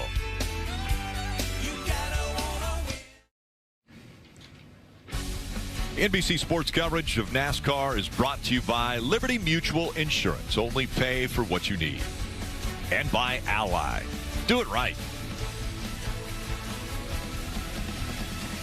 Sun setting here at Nashville, Tennessee, as the teams have completed 2 stages and are now coming to pit road for this stage 2 break. Kim? And Martin Truex Jr. is saying he's having the same problem he's had most of the race. He's there top left. That is loose in, tight center, loose off.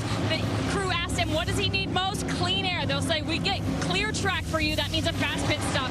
Dave. Though Denny Hamlin was leading, he said, I still can't get it to the bottom in 3 and 4 without parking it. Air pressure adjustment. Marty. William Byron told Rudy Fugle, I need something different on these restarts. I have to turn much better if we want to compete on those. Ross Chastain, as the sun went down, the pace in the one car got better, and it picked up. Still a bit tight in 3, but the exit is much better. Denny Hamlin holds serve here with the 11 team on pit road. Hamlin and Truex coming off of pit road, so that battle will continue. And once again, the 24's pit crew did a good job getting them a spot on pit road.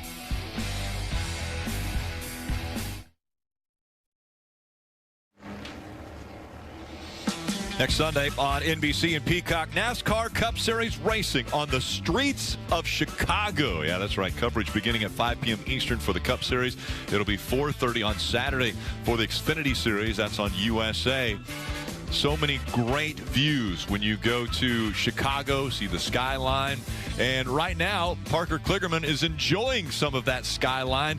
And from a unique location, I believe you've got the fountain right there with you. Correct, Rick. That's Buckingham Fountain behind me. I've actually also been doused in it just here moments ago with the wind in the windy city. But right here, as you mentioned earlier, is where the Peacock pit box is going to be. Right in this area, down in the center. It's like the heart of Chicago here in Grant Park. Then to the right, you can see how this is going to become the Midway, where you can see all the event merchandise can be sold here. Sort of different than what you normally see at racetracks with the haulers, right? And then as you shift back around, you'll notice all this space. Well, this is going to be the Midway for the race because it's more than just a race.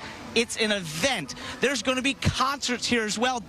This will be the entrance to Grant Park to those concert stages with the likes of the Chainsmokers on Saturday, Miranda Lambert on Sunday, and I've just been told all the Cup drivers will be a part of that show on Saturday with the Chainsmokers, but the winner of the Xfinity race is also invited to go hang out with the Chainsmokers. So I've decided, guys, I need to win this race on Saturday to go hang out with the Chainsmokers. And also, for many asking, if I win this race on Saturday, I'm going to that fountain.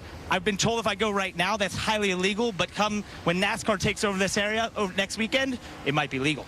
When we went to the racetrack, A.J. Allmendinger also said that if he wins the race, he will also jump into the fountain. So you guys are going to fight for whoever gets wet there. Going to start a new tradition like kissing the bricks in Chicago. Jumping in the fountain. Getting ready for the restart to get the final stage underway. Denny Hamlin, Martin Truex Jr. We saw that great battle for multiple laps. Those two cars side by side fighting for the lead. Yeah, a little update here. The 23 car pitted running 6, came out 16, so did not have a good pit stop with 14-second pit stop, so he lost a lot of ground. Just 108 laps remain from here in Nashville. Still up there in the top 5, the one of Ross Chastain, William Byron, Denny Hamlin, Martin Truex Jr. Back to racing.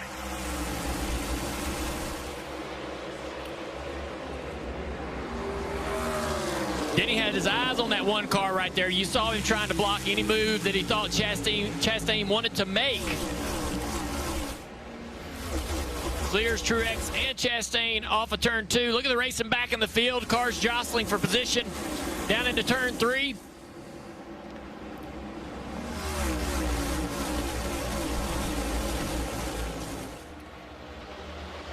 Ross Chastain trying to side draft Martin Truex Jr.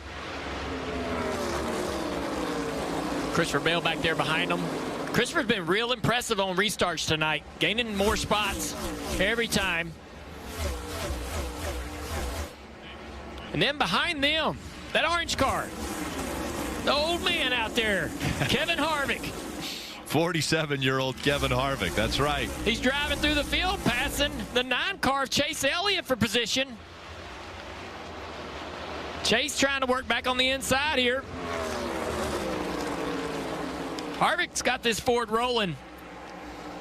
They don't really start races out really fast, but they improve as the night goes on, as the day goes on, getting better and better, up to 6th place right now. Battle for second, top of the screen. It continues. Chastain on the inside. Martin Truex Jr. trying to use the momentum once again from the outside, but can't get an advantage yet. Dale, Jeff, you guys have talked about it time and time again, but there's no better, I think, view of it than these 1 and the 19 side by side. Those Xfinity cars so dependent on side force, they were kind of unable to do that. These cars, the way they make the downforce underneath, they can run lap after lap after lap right on each other's door. Almost contact right there. We came right back to this 1 and 19 into turn 3. Truex gets the advantage, but fighting back on the inside. Is he going to be able to get up there? No. Ross Chastain tucks in behind the 19 now.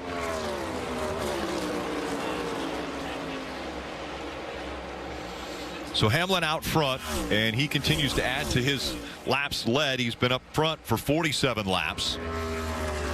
The top 3 right now have led the most laps. 54 for Chastain, 50 for Truex Jr., and 47 for Hamlin. Talked about Bubba Wallace had a bad pit stop trying to work his way through the field. Contact right there with Larson. Larson tried to turn down to block that run. Man, I wanted to see the rest of that.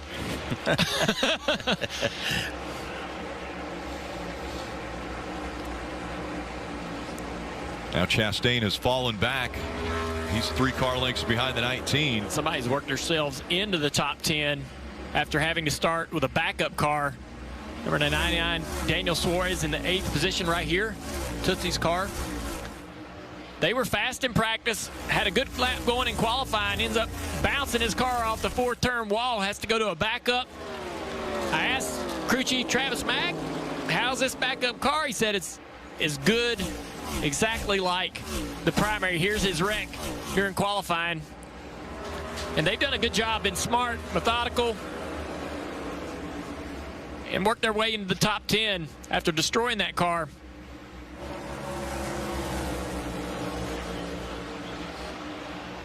Marty. From 34th, Junior, as you mentioned, welcome to the top 10. Daniel Suarez in that backup car. And it's not been an easy run for Suarez either.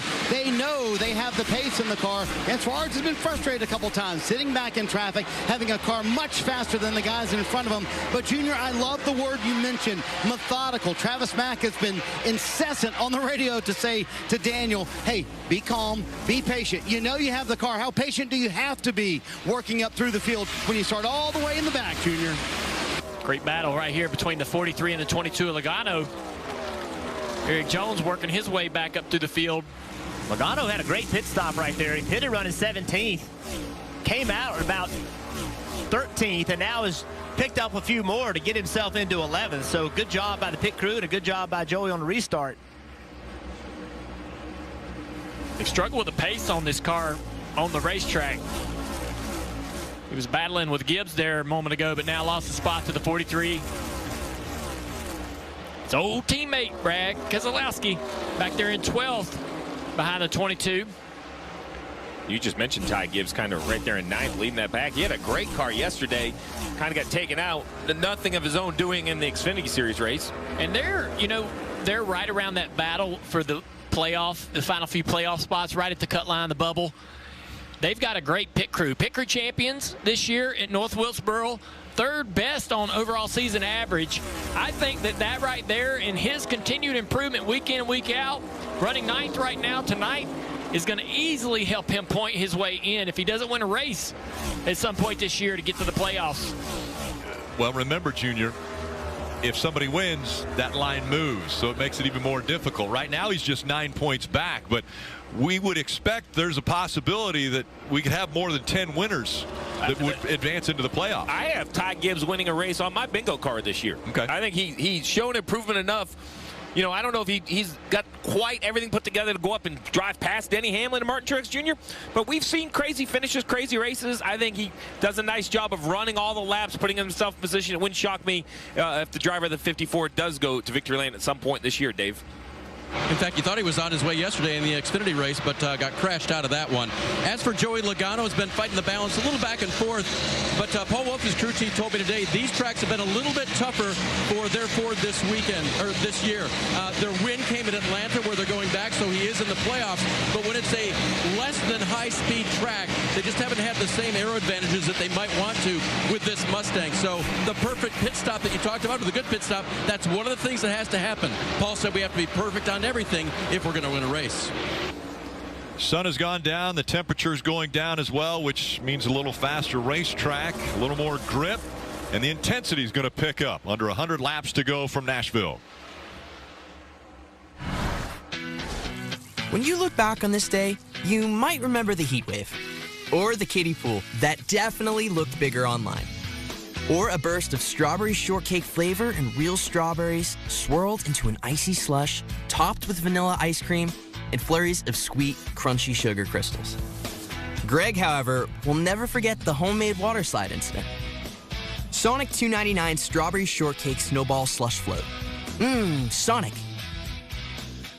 At PNC Bank, you can find us in big cities and small towns across the U.S., where our focus is to always support the people who live and work there, because you call these communities home, and we do too.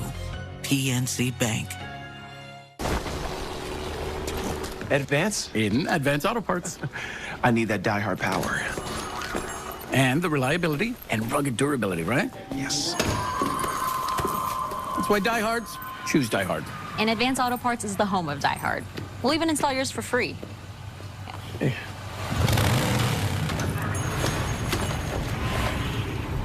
Abuela? She makes the best tamales. This is how we advance. Moving this summer? Join the 6 million families who discovered a smarter, more flexible way to move with Pods. Save up to 30% off until July 10th. Whether you're moving across town or across the country, save up to 30% at pods.com today. You don't have to be in the race to be in the race. Here comes the 94. Don't miss your chance to race for the million. Introducing the NASCAR Powerball Playoff. What a power move. Enter now for your chance to win a VIP trip for two to the NASCAR Cup Series Championship race at the Phoenix Raceway. Win in Phoenix.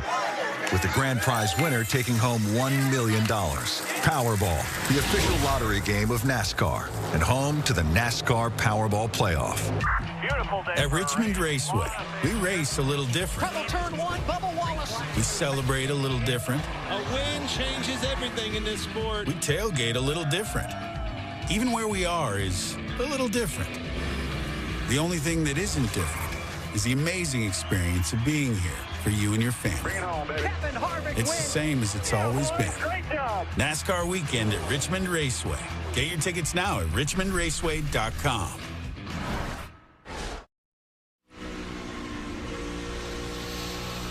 Get more into the races with NASCAR Fantasy Live. To compete, you just have to create an entry by picking 5 drivers plus a garage driver. You can keep tabs on your lineup and even make in-race adjustments to maximize your score. All you have to do, visit NASCAR.com/fantasy to play. Still up front, it's Hamlin and Martin Truex Jr. 1 and 2, separated by about a quarter of a second. A little further back in the field, and it hasn't been the season that Eric Almirola was hoping when he came back after discussing retirement a year ago.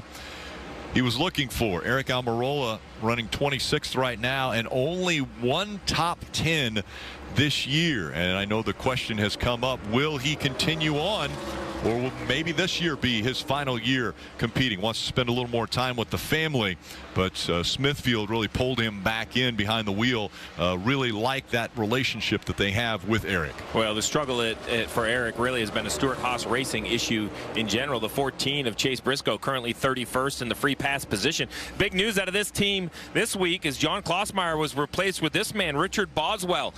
Richard and Chase have success together in the Xfinity Series and won 8 races together. This is for the first Cup race for Boswell. Greg Zippindelli was asked about this. He's in charge of competition at Stewart-Haas Racing, and he said, I think Richard Boswell is the right guy because he's going to hold Chase Briscoe accountable.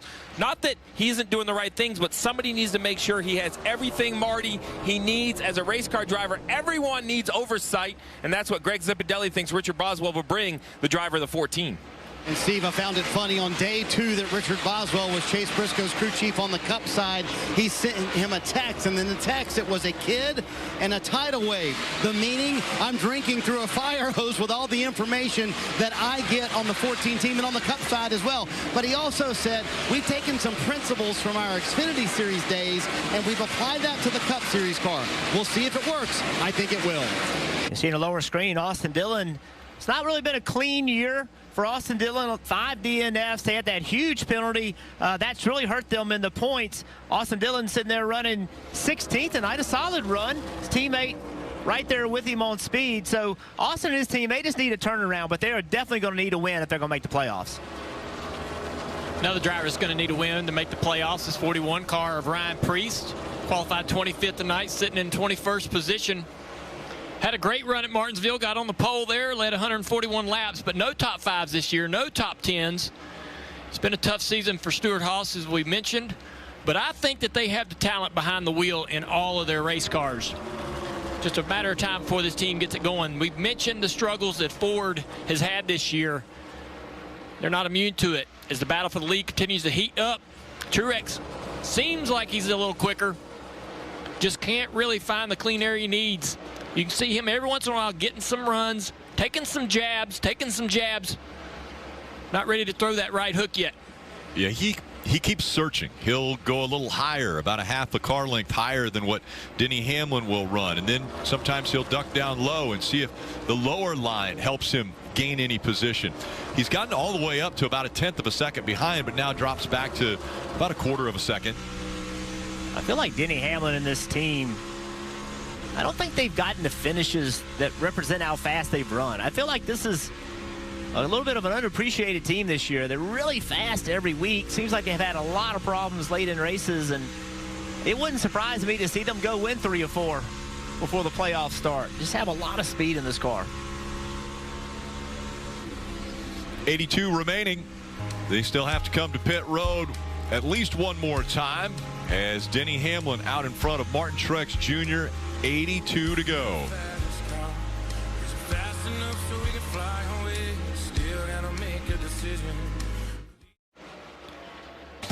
A couple NASCAR drivers, Ricky Stenhouse Jr., Ryan Blaney, and William Byron hit the golf course last month to work on their driving skills while the PGA Tour was in Charlotte at the Quail Hollow Club. Next week, the PGA Tour is going to be in Detroit.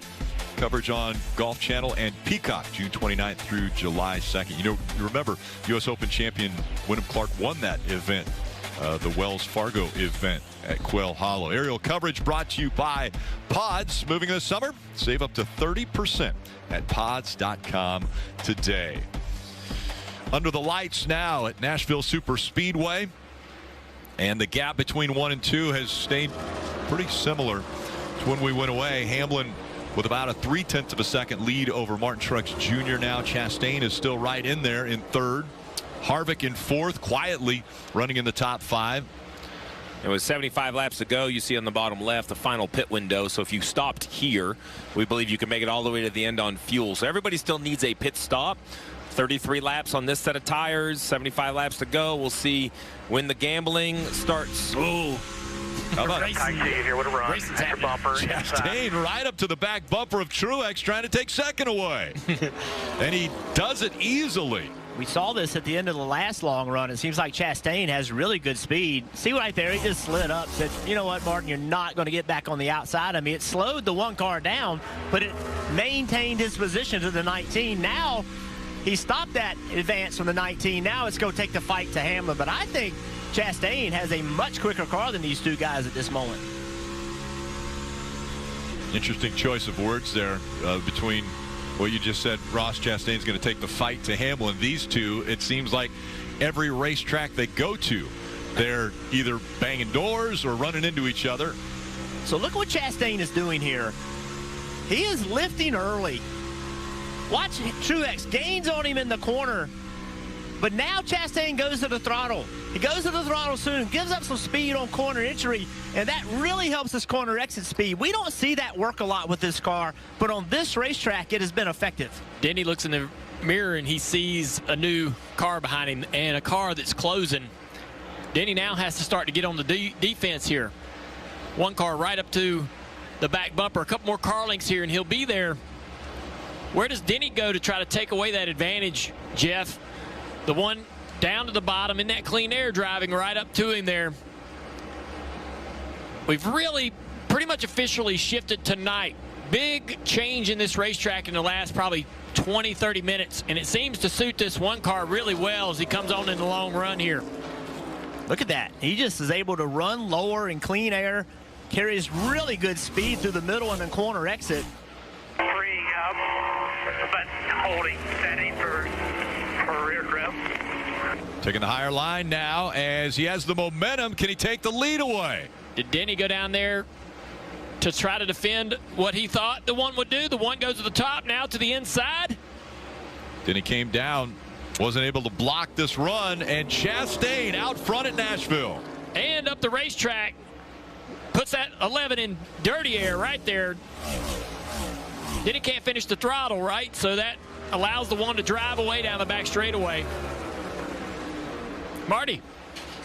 So the question coming into the night is, which Ross Chastain would we see? The aggressive one from early in the year, the one who struggled for the last month and a half? I asked Phil Surgeon, his crew chief, about the off week. I said, did you guys do anything special? He said, it wasn't the off time, but I felt like we had a reset. It was actually a test at Bristol this week, and it allowed us to work differently. It allowed us to work at a slower pace, a lot of one-on-one face time. And Steve, I'm curious if you've ever sort of used a test as a reset with one of your drivers, Jeff Gordon or Dell Jr., who's up there with you, as a sense to say, hey, let's do things differently moving forward. Well, absolutely. You know, we talk a lot about the young drivers and the lack of laps they get because of the lack of practice, Jeff, but also the driver-crew chief relationship doesn't have the same chance to mature because it's 10 minutes of practice, qualifying a race. I mean, you are under the gun the whole time of the weekend, so a test session is a great time to do just what Marty said. Just do it differently. A different pace, a different cadence. Sometimes, Rick, this sounds silly, a different goal. Sometimes you go to a test, it's not about going fast. It's about learning something. It's a real opportunity, and it seems to be working for the one of Chastain, who's working on, he was catching the 78 of Bilicki right there. Yeah, Josh Bilicki just making his 4th start in the Cup Series this year, as the one's going to get by him. And we see it heating up here between the 24 and 20. William Byron on the inside of Christopher Bell. Byron was fading back, but now it looks like Christopher Bell's struggling even more. Kevin Harvick drove to 4th place, Chase Elliott 5th, but these two guys right here were kind of fading back. Wonder what's going on with Byron, Marty. He is just so free, Junior. He said he just has no grip anywhere, so he's begging for that pit stop, and those pit stops should be coming up pretty soon. Just way too free for William Byron, who restarted 4th. Now he's in 6th. Steve had mentioned the pit window is open, so just 66 laps remaining in this race. They could make it to the end. And it's tough because new tires are better, but not dramatically better. So who's going to gamble and try to come early? Chastain now a 1-second lead over Denny Hamlin, Martin Truex Jr., Harvick, and Elliott, all in the top 5 here at Nashville. This is ready to go online. Any questions? Yeah, I got one. How about the best network imaginable? Let's invent that. That's what we do here. Quick survey. Who wants their internet to work pretty much everywhere? And it needs to run smooth, like super smooth. Hey, should you be drinking that? It's decaf. Because we're busy women. We don't have time for lag or buffering. Who doesn't want internet that helps AI do your homework even faster? Come again? Sorry, what was that? Introducing the next generation 10G network, only from Xfinity. The future starts now.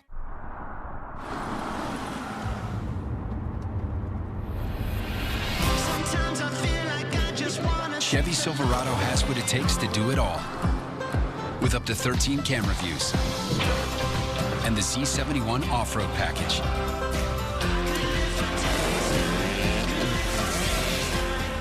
You okay?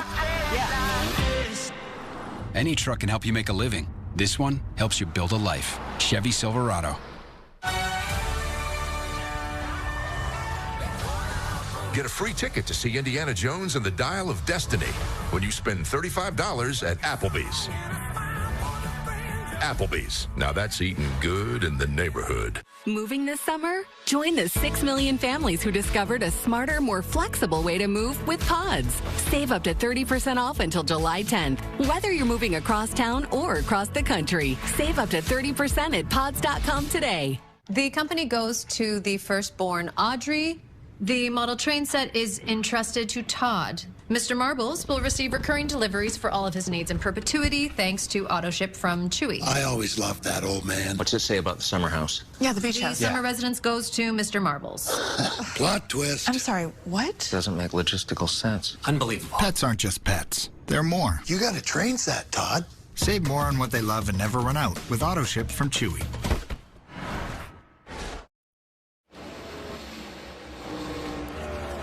The 4 was running fourth, and now with a right rear tire down, he is slow on the apron. Maybe will he get all the way back around? Well, and there was a cycle of green flag pit stops. People had started to come, but now with the 4 slow, they don't know where that tire carcass, if it'll come off the car. So green flag pit stops have ceased. No one is on pit road right now until they see this 4 safely get to pit lane. It looks like he's going to get all the way on, and as he does, I expect to see a bunch of cars follow him as we ride on board with the Hunt Brothers Pizza. You see flat right. I don't see a lot of damage anywhere, so I'm assuming you just had to run something over. That's heartbreaking because they were up to 4th place and challenging the 19, Kim. Yeah, and he came on the radio, said right rear, so brought it down pit road. Harvick's also said just a little bit loose in the back end, so detrimental to this team who was running so well, Dave. Chase Elliott comes in for his pit stop. He said the right rear feels a little proppy, but that's still better than it was the last run. He's gone. So it looked like one of the lug on that right side of the 9 must have come off the belt of maybe the changer because it was sitting right next to the car when he came off of pit road as the 19 gets work done, Kim. And Martin firmly telling his team, I am still tight center, loose off, air pressure adjustment on 4 tires, Sunoco fuel for Martin Truex Jr. Now it's basically how quick will Chastain and Hamlin follow. I can't imagine the one's going to stay. No, he's going to pit this time by. He knows he cannot give Truex multiple laps on fresh tires. Now it's up to the pit crew of the 1. You see Hamlin right behind him at the top of your screen. 59 to go. If it goes green, this will be the last expected pit stop. Dave. Oh, the race on pit road. Who can get it? The JGR crew goes to work for Denny Hamlin. His car is just about where he wants it to be. Air pressure adjustment, if anything, Marty. Ross Chastain told me earlier this weekend I want to get better at telling Phil Surgeon what to do for an adjustment on the last stop. He said it's a little too free on exit. That's my biggest complaint. 4 fresh Goodyear tires and a quick stop by the 1 should cycle out still with the lead. All right, so the 1 is definitely out in front of the 11. We're looking to our left. Here's Martin Truex Jr. Already serviced his car. He's going to go down into turn 1. Newer tires on the left. He's going to get in front of the 11, which I think is going to be a huge advantage for the 19 because I think he was getting held up by his teammate at times, but the 1 of Chastain has blended off in front of the 19. So as cycle continues, Chastain should be the leader. Let's check this gap right here. I'm not going to give it a number. Big number. 30 car lengths. I mean, that's a bigger gap than he had. So great job by the 1 team and the driver on and off pit road. That number 1 pit stall, very helpful for Ross Chastain and their crew. They are in the top 5 of best average stops all year long. They were the best team last year on pit road by a long shot. So impressive stop when they need it the most.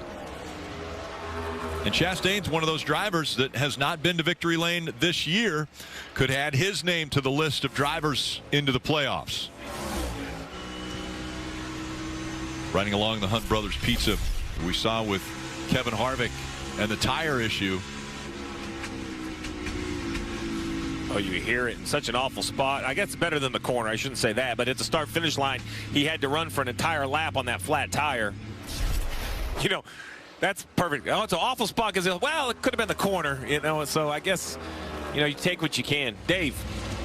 Christopher Bell is on pit road. He heard from his crew chief, Adam Stevens. We see what you are fighting. They have some data they can look at. They made a chassis adjustment. 4 Goodyear tires, Sunoco fuel. Joey Logano just in past them. That car has been struggling. Most recently, the car was a little bit tight for Joey Logano. They'll get 4 Goodyear tires and Sunoco fuel as well. As you see on the left, Keselowski, Busch, Bowman yet to pit, Gregson. They know they're losing time to Chastain, but for these guys, the call is to probably run all the way out till it needs fuel and hope you get a yellow. You know, try to catch a break, try to improve the day. Keselowski out front again, has to come to pit road. Kyle Busch running second right now. Alex Bowman third. Noah Gragson fourth. I thought they would run longer. Yeah, I thought they would run longer, but nope, they're going to pit right now. Kim. And Brad complaining of tight through the center, just a little loose off, but needed help on that tightness of the race car. Crew chief Matt McCall telling him, do not speed here. This should be the last stop of the night. We do not need to put ourselves behind anymore. Clean stop for the 6 as we see the 20 of Bell trying to stay in front of that 8 of Kyle Busch. Busch still needing to come to pit road. He was last on pit road at lap 188. 60 laps ago.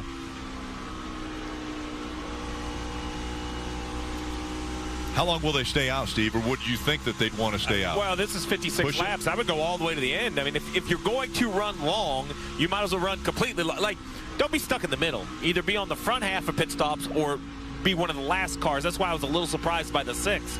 So I think Busch right here is going to run probably another 10 or 12 laps, I would imagine, is what they're thinking here. Same for Bowman and Gragson. You see a little bit on the left side, the splits. You see Chastain and Truex, you know, still 4th and 5th. Hamlin 6th. They'll cycle to the front. Will that be a situation if they get to Gragson, the second he gets passed by Chastain, would that indicate, hey, I need to come to pit road now? So 2 things. Getting past, it's really just for, you know, it's just for position. It's not a lap. So a couple things go into this. They also have a predictive software that says where they'll blend back on the racetrack, and you don't want to get blended back into a big clump of traffic. So, you know, when I think of just time, you know, lost or gained, these guys have some very predictive programs letting them know what's the best time to come to pit road. You see on the left, Gragson has come to pit road. Now it's just Busch and Bowman that are in front of Chastain, who has already been to pit road. Chastain's teammate, Daniel Suarez, has Tootsie's as their sponsor on the side and the hood of the car, and one of the many entertainment spots here at Nashville.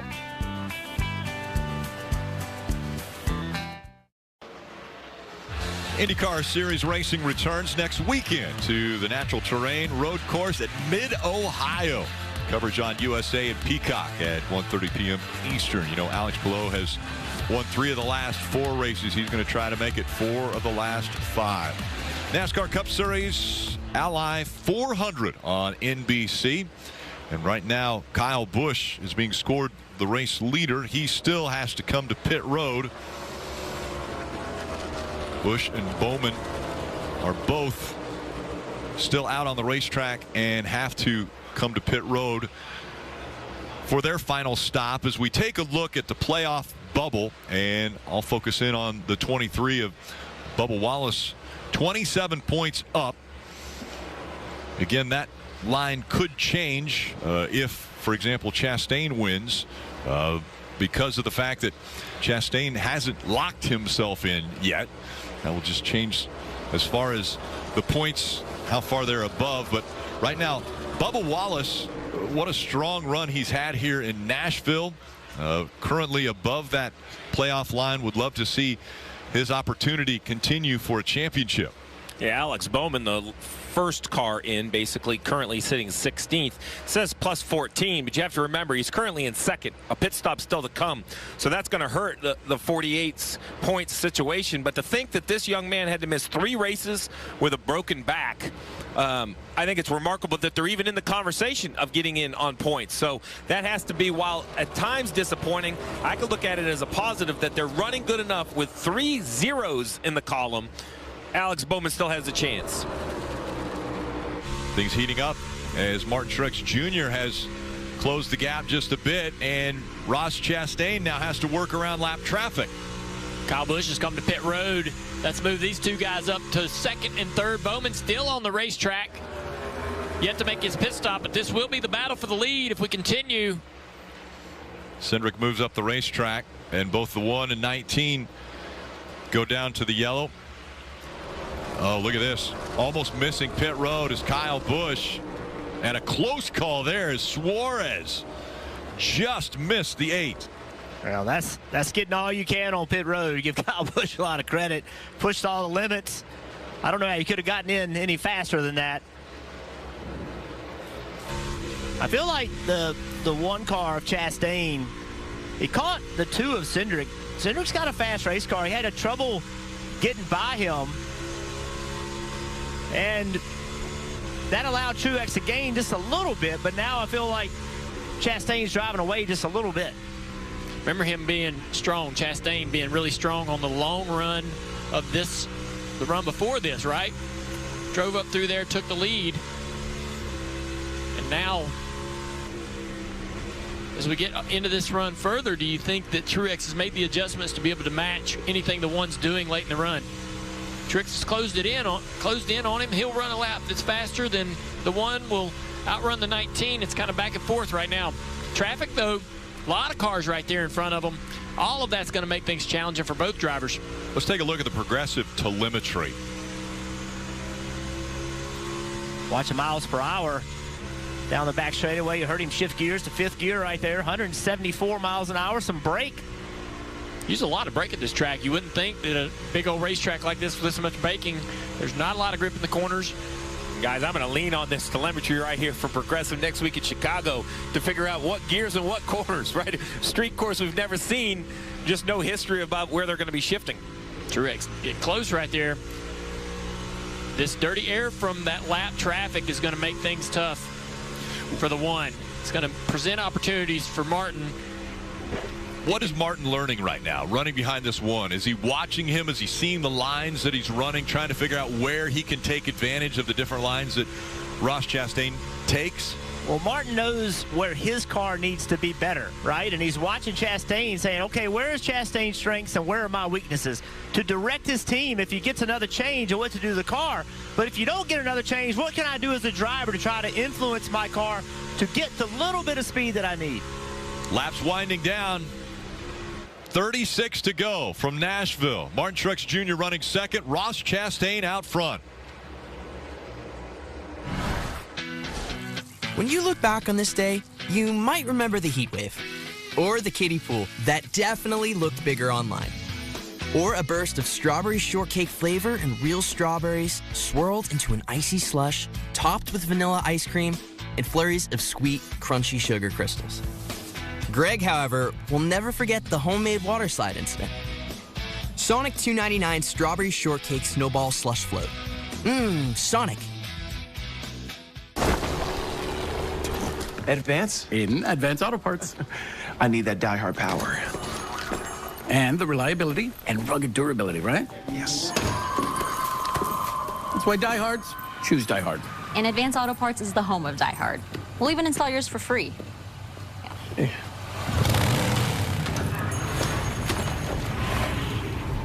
Abuela? She makes the best tamales. This is how we advance. From big cities to small towns and on main streets across the U.S., you'll find PNC Bank, helping businesses both large and small, communities, and the people who live and work there grow and thrive. We're proud to call these places home, too. They're where we put down roots, and where together we work to help move everyone's financial goals forward. PNC Bank. People couldn't see my potential, so I had to show them. I've run this place for 20 years, but I still need to prove that I'm more than what you see on paper. Today, I'm the CEO of my own company. It's the way my mind works. I have a very mechanical brain. Why are we not rethinking this? I am more. I'm more than who I am on paper.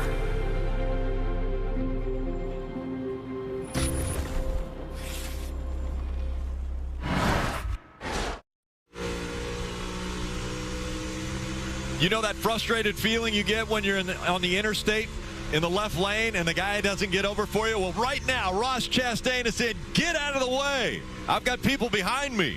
Ross Chastain, the leader. Martin Truex Jr. running second. And Ross Chastain trying to knife his way through this traffic. It's allowed this 19 to get right to him as they go by the 47 of Stenhouse.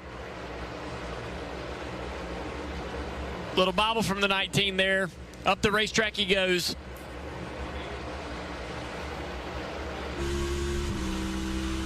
Martin Truex Jr. also trying to get by Ricky Stenhouse Jr. so he can keep the fight up with Ross Chastain. He's closed the gap. Martin Truex Jr. looking a little stronger right now than Chastain. More lap cars in front of them, but they're spread out. They'll be hard to pass, hard to get to. Dirty air. Truex way up the racetrack. Stenhouse back to the inside. Big run down the front straightaway, though. Truex keeping that gap the same between him and the leader. Truex, I think, is just a little bit better. 0.3 of a second the gap. Now down to 23/100ths. I feel like Truex knows that one car on a long run has been a little better most of the night. And if you are going to beat him, you need to try to find a way around him with 29 to go. That's a really interesting line that Truex is running. I don't know if it's intentional or not, but the last couple times in turn 3, really, really high up into the white, out of the groove, and then turning down, coming across the bottom of the racetrack on corner exit, trying to find out some way to get some momentum down the front straightaway. We just decide in the middle of the corner which way to go, and it fucking goes. There you have it. So he's talking about the one watching in the mirror. Martin goes into the corner, and the one goes wherever he's at, right? The one is trying to find wherever the 19 is in the mirror and drive and take that air away. That is the one's only defense when he is not the faster car. That's the only way you're going to be able to hold a guy behind you. Take his air? Yeah. It's really fun to watch this one try to do that. And Martin try to catch him off guard somehow, some way in traffic. That's what's great about the lap traffic is that same problem that the one's trying to create for Martin, the lap traffic will create that problem for the one car. Jeff, you mentioned earlier Ross Chastain entering the corner a little bit different, backing the corner up. Is Martin Truex Jr. learning anything from that and maybe trying to change his style going into the corner so he can close the gap? I don't feel like Truex has tried to slow his corner entry up. I think Truex is just focused on not being in the lane that the one car is in. Just be somewhere that he isn't. I feel like that's Truex's goal right now. He's not really changing, his corner entry speed the way we saw the one car did earlier. One thing I find interesting, the last concrete racetrack that we ran was Dover. Truex won, Chastain second. So something about concrete and these drivers and teams they like. Again, Chastain changed his mind after he got into the corner, and Truex Jr. had to slow down. They're having a hard time getting to Eric Almirola. Eric's running the bottom, giving them plenty of room at the top of the racetrack. Here comes the one. He wants to get to the outside of that 10, can't do it. We'll see if he goes to the inside now, the 10 all the way down to the yellow line. Chastain is going to go high. We'll take a quick break. You won't miss a thing. Things heating up. 24 to go from Nashville. You don't have to be in the race to be in the race. Here comes the 94. Don't miss your chance to race for the million. Introducing the NASCAR Powerball Playoff. What a power move. Enter now for your chance to win a VIP trip for two to the NASCAR Cup Series Championship race at the Phoenix Raceway. In Phoenix. With the grand prize winner taking home $1 million. Powerball, the official lottery game of NASCAR, and home to the NASCAR Powerball Playoff.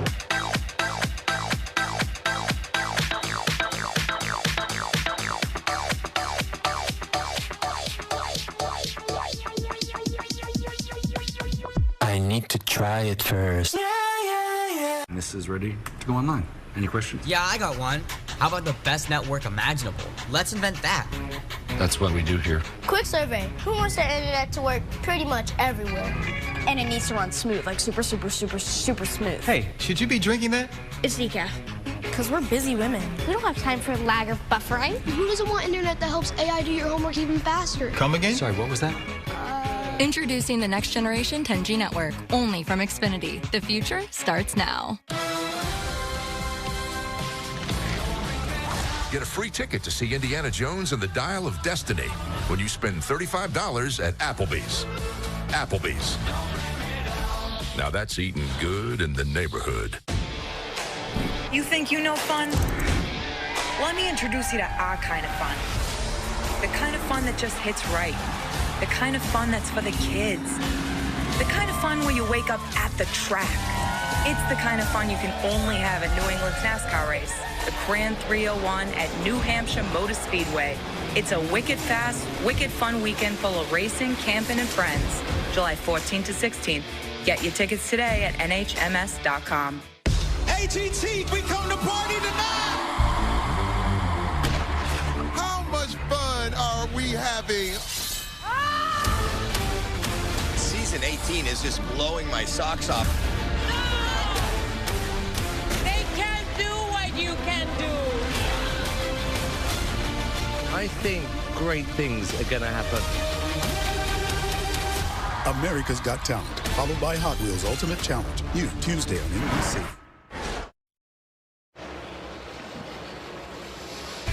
Under 19 laps to go in the NASCAR Cup Series Ally 400 here on NBC.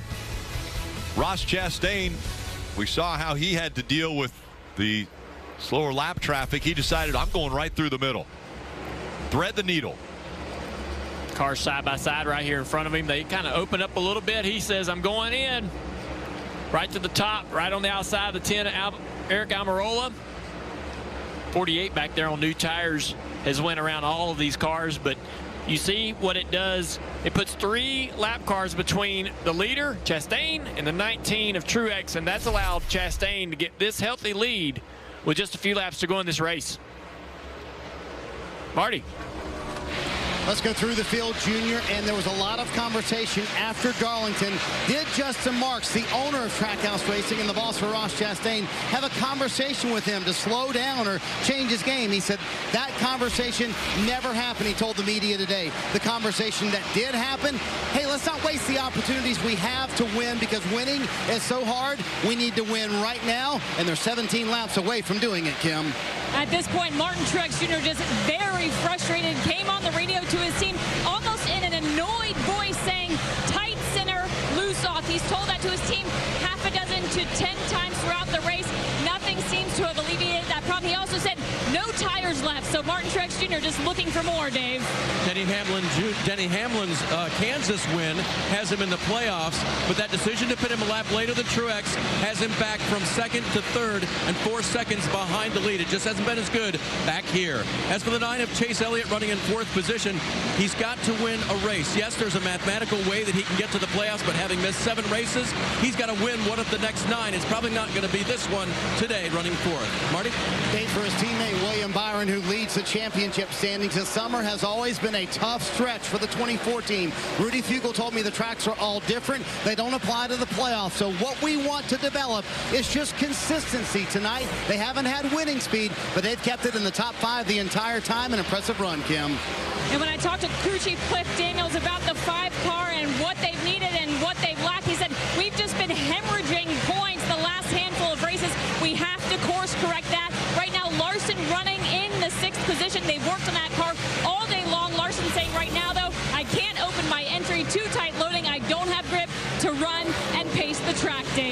for Bell's crew chief Adam Stevens told me that after practice, they had to do some soul searching before they went qualifying, and they think they found a little bit more in the 20 car. And they certainly did. He started 20th and was running up in the top 5, but it hasn't been good the second half of the race. He's 7th. Kim? For the 43 of Eric Jones, they have made no adjustments on that race car the last handful of stops. And if you look at their intermediate program, they have had speed at those type of tracks. When I talked to crew chief Dave Ellens, he said they are in such a hole with their point situation. It's been a combination of things, partly their fault, partly bad luck. They have got to break the cycle right now. They look to be doing that currently in the 8th position, Eric Jones. Thanks, Kim. Dave, Marty, great job getting us through the field. And Steve, you made a comment earlier about Ross Chastain's wins. One of them came at Talladega, another one came at COTA. So a road course and a super speedway. Is this type of a win, does this put Ross Chastain in a different category in your eyes? Absolutely. Sits on the pole, first career pole, and then if he can win at a track like Nashville, while this doesn't look like other racetracks, it's concrete, it's a mile and a third, it's still the concept, right? This is the aero package, the engine package. This is what we see for the majority of these high-speed racetracks, and I think this is going to be a huge confidence booster. Nashville, while it doesn't look like other racetracks, it's a pressure cooker for Trackhouse because this is kind of their home racetrack. So when you can come when the pressure's on and perform, which we saw Chastain do in the playoffs last year with that move at Martinsville, I think this is the boost of confidence that could really make a difference. And these two guys are literally running the same lap time the last time by. So without some big gobble of lap traffic for this one car to navigate, if he just kind of drives a very sharp corner in a smart race, lap after lap with 10 to go, Truex doesn't have much of a shot here. This one car really strong on the long runs all night, getting better and better as the sun went down into night. The track cooled off. Sort of equalized this 19 car and all the Toyotas. The Toyotas have been really strong over the last several weeks. Here's a Chevrolet out front, late again at Nashville, just like last year. That's what I was going to say. It's like Nashville 2.0, right? Toyota's great, but just can't seem to find that last little bit at the end. Truex got to keep the pressure on right here, though. You never know what can happen. Just got to keep that one. Chastain looking in your mirror. Right rear smoked. So what he's saying is that he pushed really hard in the run, was leaning on that right rear tire, trying to get the car to turn, and now it doesn't have grip. And now he's too loose to go to the throttle and be as aggressive with his car as Chastain. And that's been the strength of the one car.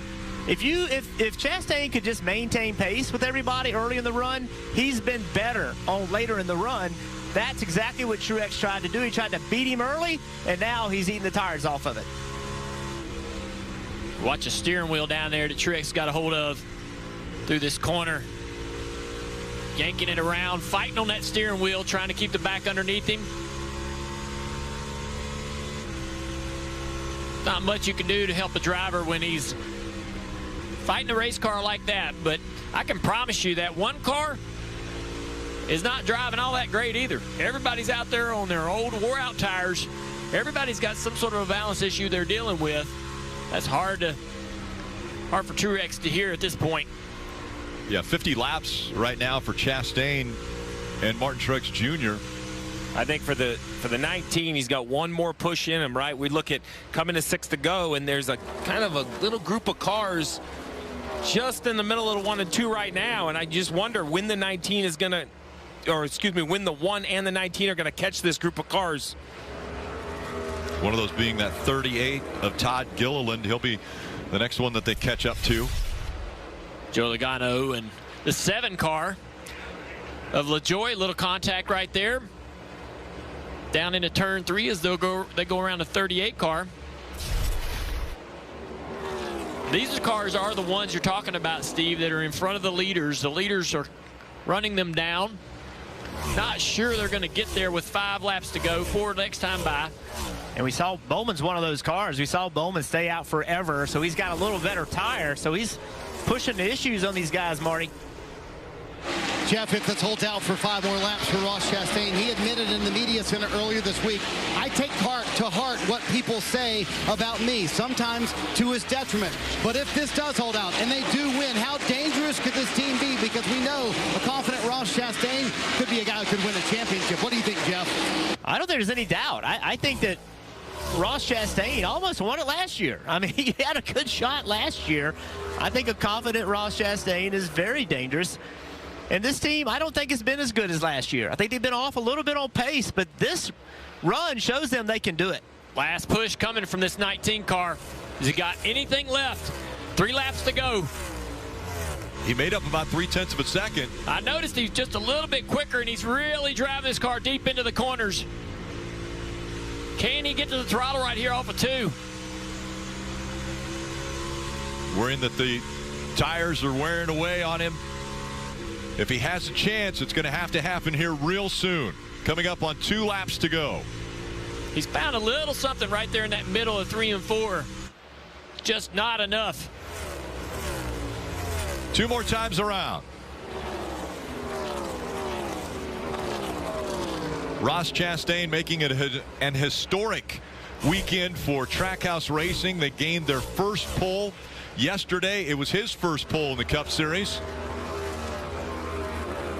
Trying to close it out. He's led the most laps today at 97, and adding to that, Martin Truex Jr. trying to keep the momentum up. 1 lap to go. Presented by Credit One Bank. White flag. Hit your marks.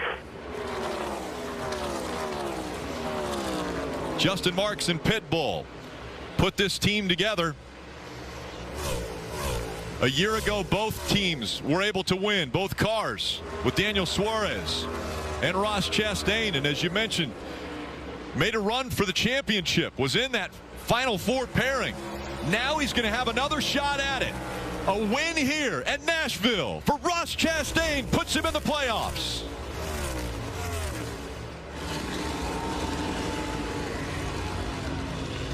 Yeah, Roy! Yeah!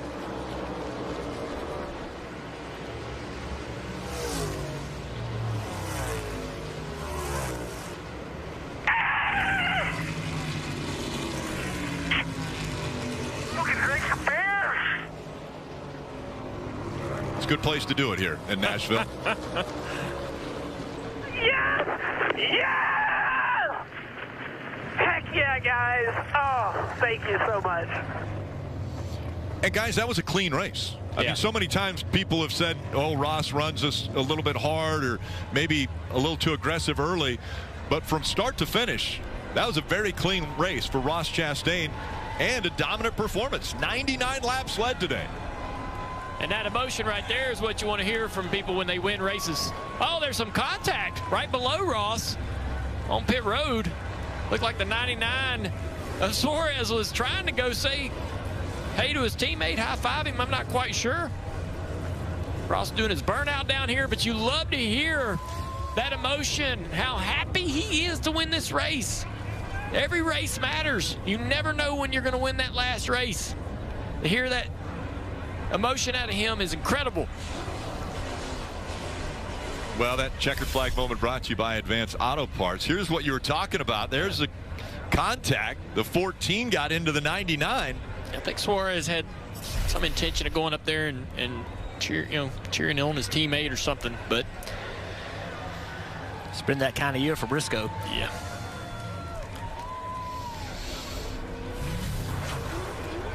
And this checkered flag moment right here brought to you by Advance Auto Parts. A good long burnout in front of the crowd here, a sold-out crowd.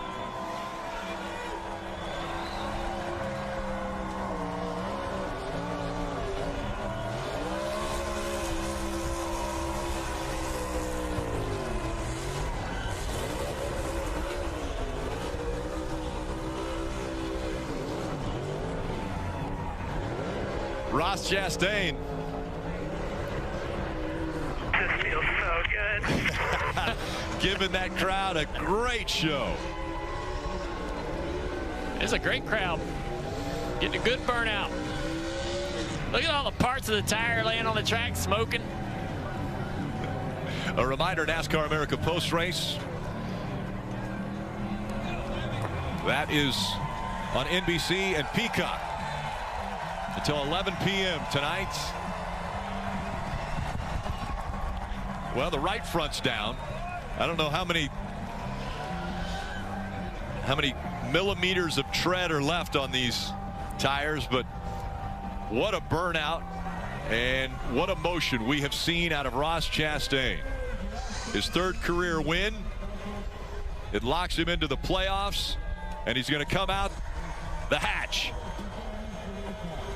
Ross Chastain, the family, watermelon farmers, and the celebration of smashing a watermelon about to take place.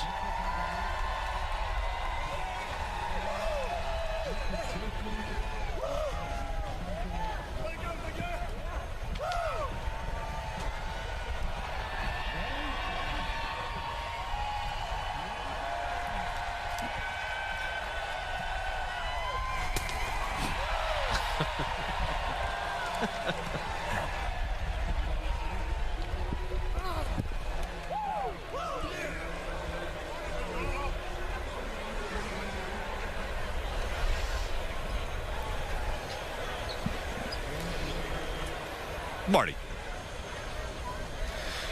On top of the watermelon smash, it's a hometown Nashville win for Trackhouse Racing, who likes to claim Music City as their hometown.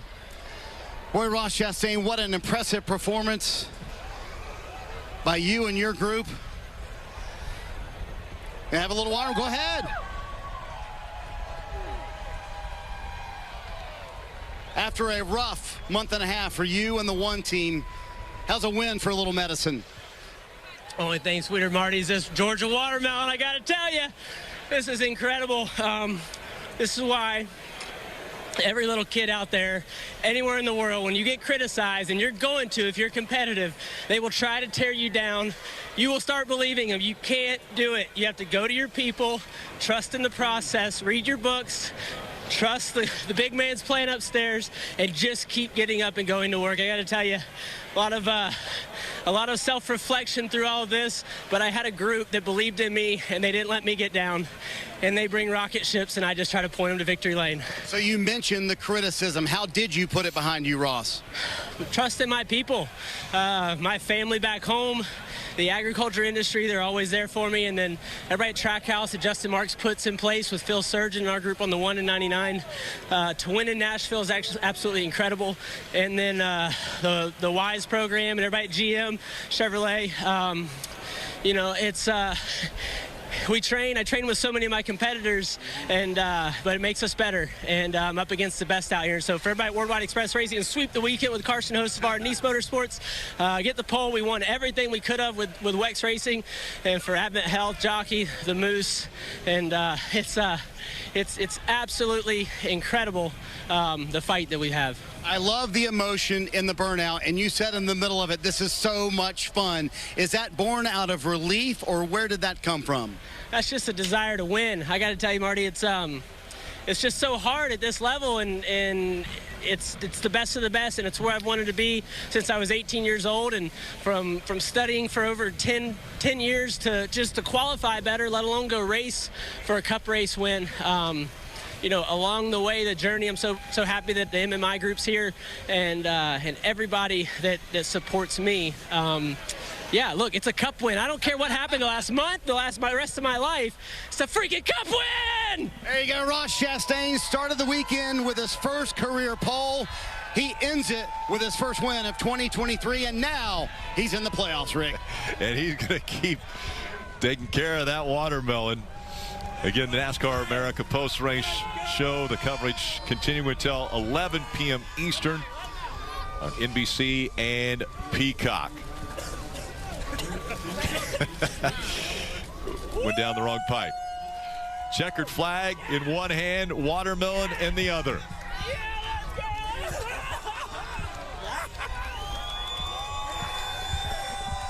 All smiles for the one team. Grabs his third career win, burns it down, and that burnout comes out the roof hatch. and then smashes the watermelon again. Ross Chastain wins at Nashville.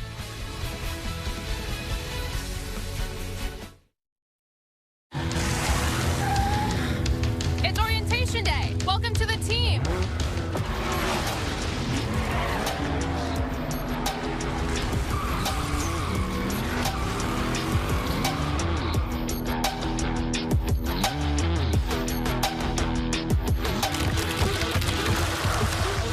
Who wants to race?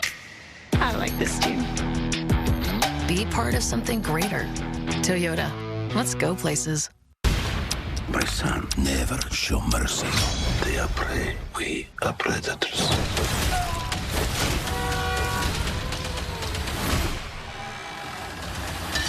Craven the Hunter. Watch the full trailer online now. I've run this place for 20 years, but I still need to prove that I'm more than what you see on paper.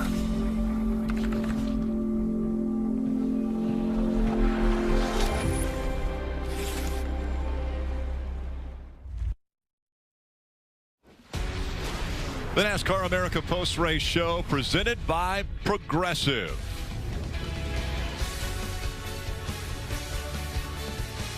Under the lights, and I believe this is a statement win for Ross Chastain in front of a sold-out crowd here at Trackhouse Racing's home racetrack. And the crowd really got a show today. At one point in time, we saw 3 wide for the lead for multiple laps. Multiple times we saw 2 wide for the lead for multiple laps. And in the end, it was Ross Chastain. And that #1 team got him off the pit road quickly out in front. Was able to fight off the battle that Martin Truex Jr. put to him. And now he's going to celebrate in victory lane. Now let's go to the Peacock pit box with Marty, KP, and DJ. Well, welcome in, guys, with the Hall of Famer Dale Jarrett, Kyle Petty. I'm Marty Snyder here on the Peacock Pit Box. A little post-race show for you. Boy, I guess, DJ, we don't have to ask the question which Ross Chastain's going to show up at the racetrack anymore, do we? Nope. He told me yesterday I was going to see Ross Chastain here tonight. And, you know, he very emphatic. We were just having a conversation, and I said, you know, haven't seen you the normal Ross in a few races. And I said, you know, what are we going to see? He said, you're going to see Ross. And we saw that. Car was good, obviously won the pole, but it really did come to life. I think the Toyotas, especially of Denny Hamlin and Martin Truex Jr., I think they tightened up a little bit as it got cooler. Their cars were really good when it was a little slicker. They were maybe the class of the field at that time, but great win for Ross Chastain. You know, we've been looking for this kind of performance from him, and he put it on tonight. Yeah, I think we saw a glimpse of the old Ross, but I think we saw a glimpse of a new Ross, a thinking man's driver, a thinking driver. I think, and I think we saw that, and I think we saw that when he would catch traffic. He wasn't overly aggressive with traffic. He waited for traffic. He waited for it to come to him. The most aggressive move he made was when he split the 15 car and the 10 car of Eric Almirola to get away from the 19 car of Martin Truex. But I think that reflection that he spoke to you about at post race, I think that's what he's talking about. He's more of a thinker now. He's headed in that direction. He pulls in right beside us to victory lane. That was Justin Marks, the team owner of Trackhouse Racing, who popped in there in the window. I want to go back to that comment he made to me a second ago, Kyle, and about the putting the criticism behind you. He wanted to make that statement. Wait a minute. You didn't. Marty said, "How's the weather?" And he said, "I'm putting the criticism." I mean, he did not answer the question. He went off with his own statement, and that showed. And I made a note right here. That's been on his mind. That's been on his mind since he was criticized at Darlington. Since all that's happened over the last few weeks, that's the one thing that's played on his mind. And now that's out from under his skin. It's done. He's thrown it out there. He's dealt with it. He's dealt with it with his family. He's dealt with it with his crew. He's dealt with it with the public now. And he's dealt with it with these other competitors today because he showed them the kind of driver that Ross Chastain can be. Yeah, you know, there's not an athlete, a competitor, someone that does their business in front of people and you compete for a living that hasn't been through times that were more difficult and that you got criticism And now with social media and opportunities for more people to chime in, and if you choose to look and listen to what people have to say, then you're going to have to figure out a way to get around it, because the greats all figure out a way to not let that bother them. You might let it bother you for a split second, but you got to realize that you're the one that has the talent out here to get the job done. And I think that's the one thing that Justin Marks, Ty Norris, and his people have been telling him, hey, you have the talent to do this. Get your head right. And you're exactly right, Kyle Petty. We saw a different driver in certain situations that we hadn't seen in the past, because he would push the envelope in other times. And not saying that we're not going to see that sometimes whenever he deems it necessary, but he realized the car that he had tonight, that he could pick and choose when he needed to do that. Here's how the playoff standings shape up after the Nashville race tonight. And William Byron still atop with his 3 wins. Had a solid night tonight. But now you see the name in yellow. Ross Chastain would be the 5th seed at this point. Already 10 playoff points. And Kyle, I want to go back to, and look at the cut line, by the way, before we get away from the playoff points. Look at that. Daniel Suarez and Alex Bowman and Ty Gibbs. Man, 10 points. Tight. Separating 3. That is going to be crazy over the next 9 races. And A.J. Allmendinger had a nice run tonight as well. Yes, I mean, you can even go back to 20th there with Michael McDowell, only 27 now. I want to go back to your comment, and we should have Ross Chastain up here with us in a moment, about a new Ross Chastain. You know, the comments last year got to him. It was evident. He drove differently. He made the championship 4 based on the incredible move at Martinsville that we talked about and still talk about. But I sense this is more than a Nashville win, Kyle. I sense this is, for this team, this kind of propels them over some sort of hurdle. It's like, and I'll use a baseball analogy, okay? We knew Ross Chastain was a fastball pitcher. We knew he could bring the speed. He could bring the heat. Tonight, we saw him become a pitcher. He's got a curve. He's got a changeup. He's got a different set of tools that he can work with. And that gives this team a ton of confidence to know that their driver can go out on a 1.5 mile racetrack, to know that their driver can go out on a road course. We've seen that. To know their driver can go out on a speedway and win races and do it in a way where nobody's pointing fingers, nobody's booing, nobody's screaming, nobody's criticizing. And I think that speaks volumes for this team. And I think this takes this team to a legitimate threat for a championship. Yeah, I mean, in a sense, even though there's tremendous pressure to perform every week, pressure's off in one sense. You're in the playoffs now. Even though he knew he had a nice points cushion, it's always nice to have that win. And you don't want to go into the playoffs chasing that win. And so now he realizes, the team realizes, they can win. They can win at a difficult racetrack. And this wasn't something that anything that happened tonight throughout the rest of the racing that allowed Ross Chastain to win this race. He went out and won the race by being the best driver and best car here tonight. Denny Hamlin winds up finishing 3rd. Boy, the Toyotas look strong today, but just didn't have enough for Ross Chastain. A moment ago, Dave Burns caught up with Denny Hamlin. With 81 laps led today, it sure looked like Denny Hamlin could be the one in victory lane today. Where'd the car go there at the end?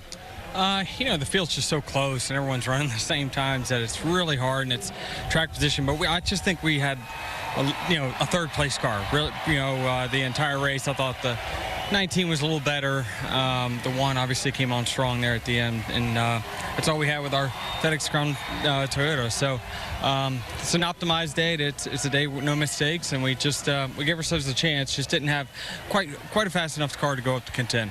When it looked like you did, you were racing your teammate Martin Truex pretty well there. How would you describe that racing? Because here at Nashville, we come to expect that now.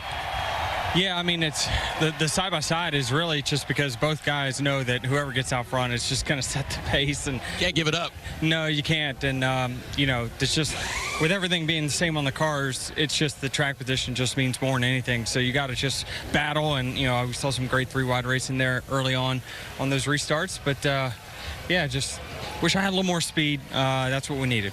9 more races, Danny, until we get to the playoffs. You're already in with the Kansas win. What do you need out of your weeks coming to that? Really weeks like this, I mean, where, nothing crazy goes on and we just, we optimize our day. We're usually going to find ourselves with a shot to win most weeks as long as we don't make any mistakes and keep our track position. And that's what we did today. Martin Truex Jr. comes home in the runner-up position. I know you were frustrated with what the car was giving you. At one point, frustrated with teammate Denny Hamlin. What needed to go differently, especially during that last stage? Just needed to get the lead, you know. I mean, once we lost it, I probably made a bad move, taking the bottom on a restart, and then just too loose in the long runs. You know, I could hang with whoever was leading. Just could never get off the corner good enough to make a move, just lacking side bite, and then overall just burning the rear tires off too much. Just really loose at the end of the race there as well. So just needed a little bit. Got lots of speed, just could never get the balance where it needed to be. And, you know, without having clean air, it was difficult. So overall, good night for our Bass Pro Tracker. Toyota Camry, guys are doing a great job, you know, just that close again. So we can keep doing this, we'll be in good shape. You came in the points leader, you'll leave the points leader. Is that a net positive in terms of the weekend? Yeah, especially if we gained on them, you know, if we extended it, it's always good. It's a lot of points at the end of the regular season to get that, a lot of bonus points. So we'll take all we can. I was disappointed not to get the stage win there. We had it kind of wrapped up till that tire got away on the 45, but you know that's how these things play out. We just weren't quite good enough to be able to take the lead, and that was our issue. Just burning the rear tires off too much, getting too loose in the long runs. There you go, Martin Truex Jr. He winds up second. Denny Hamlin third. DJ, I could make an argument. I know Ross Chastain's one in victory lane right now, but the Toyotas have been the organization that have really shown up, especially Joe Gibbs Racing, here in the last month and a half, really, with the speed. There's no doubt that they had good driving cars, but didn't have quite the speed the Chevrolets had at the beginning of this year. But they have flipped that, and I don't know exactly if it's just some changes they have made, but certainly Joe Gibbs Racing. But you can give the 2311 that they have speed with their Toyotas too, so they've done a really good job with that, and they're going to be factors pretty. There's nowhere now, especially after we saw them on the road courses where they struggled mightily last year, how they're performing this year. There's nowhere they can't go and be a factor in these races. Yeah, Toyota seems to be the only team that gets a look at a win every week. Every week in the Joe Gibbs organization, JGR seems to get that look every week. I am going to say this, and I agree with Denny. I think Denny had a solid third-place car, and if Truex could have gotten out front that one time, he could have stretched it far enough that it would have taken Ross a little bit longer to catch up. So he just needed that clean racetrack, like Truex said. Yes, it's a pretty good time, DJ, to heat up as well. Just 9 races left until the playoffs, so yeah. I'm sure the Toyotas will take that speed. They'll take that, yeah. And you always want the trophy, you know, but Martin Truex extended his regular season points lead. He did. And Denny Hamlin got another playoff point to add to his list, so they both have something to take home with them. True. No doubt about it. The Toyota's doing some good stuff, but who did the best tonight? Ross Chastain and Trackhouse Racing in victory lane at their hometown track in Nashville. Going to celebrate with a little guitar. More to come on NBC from Nashville Super Speedway.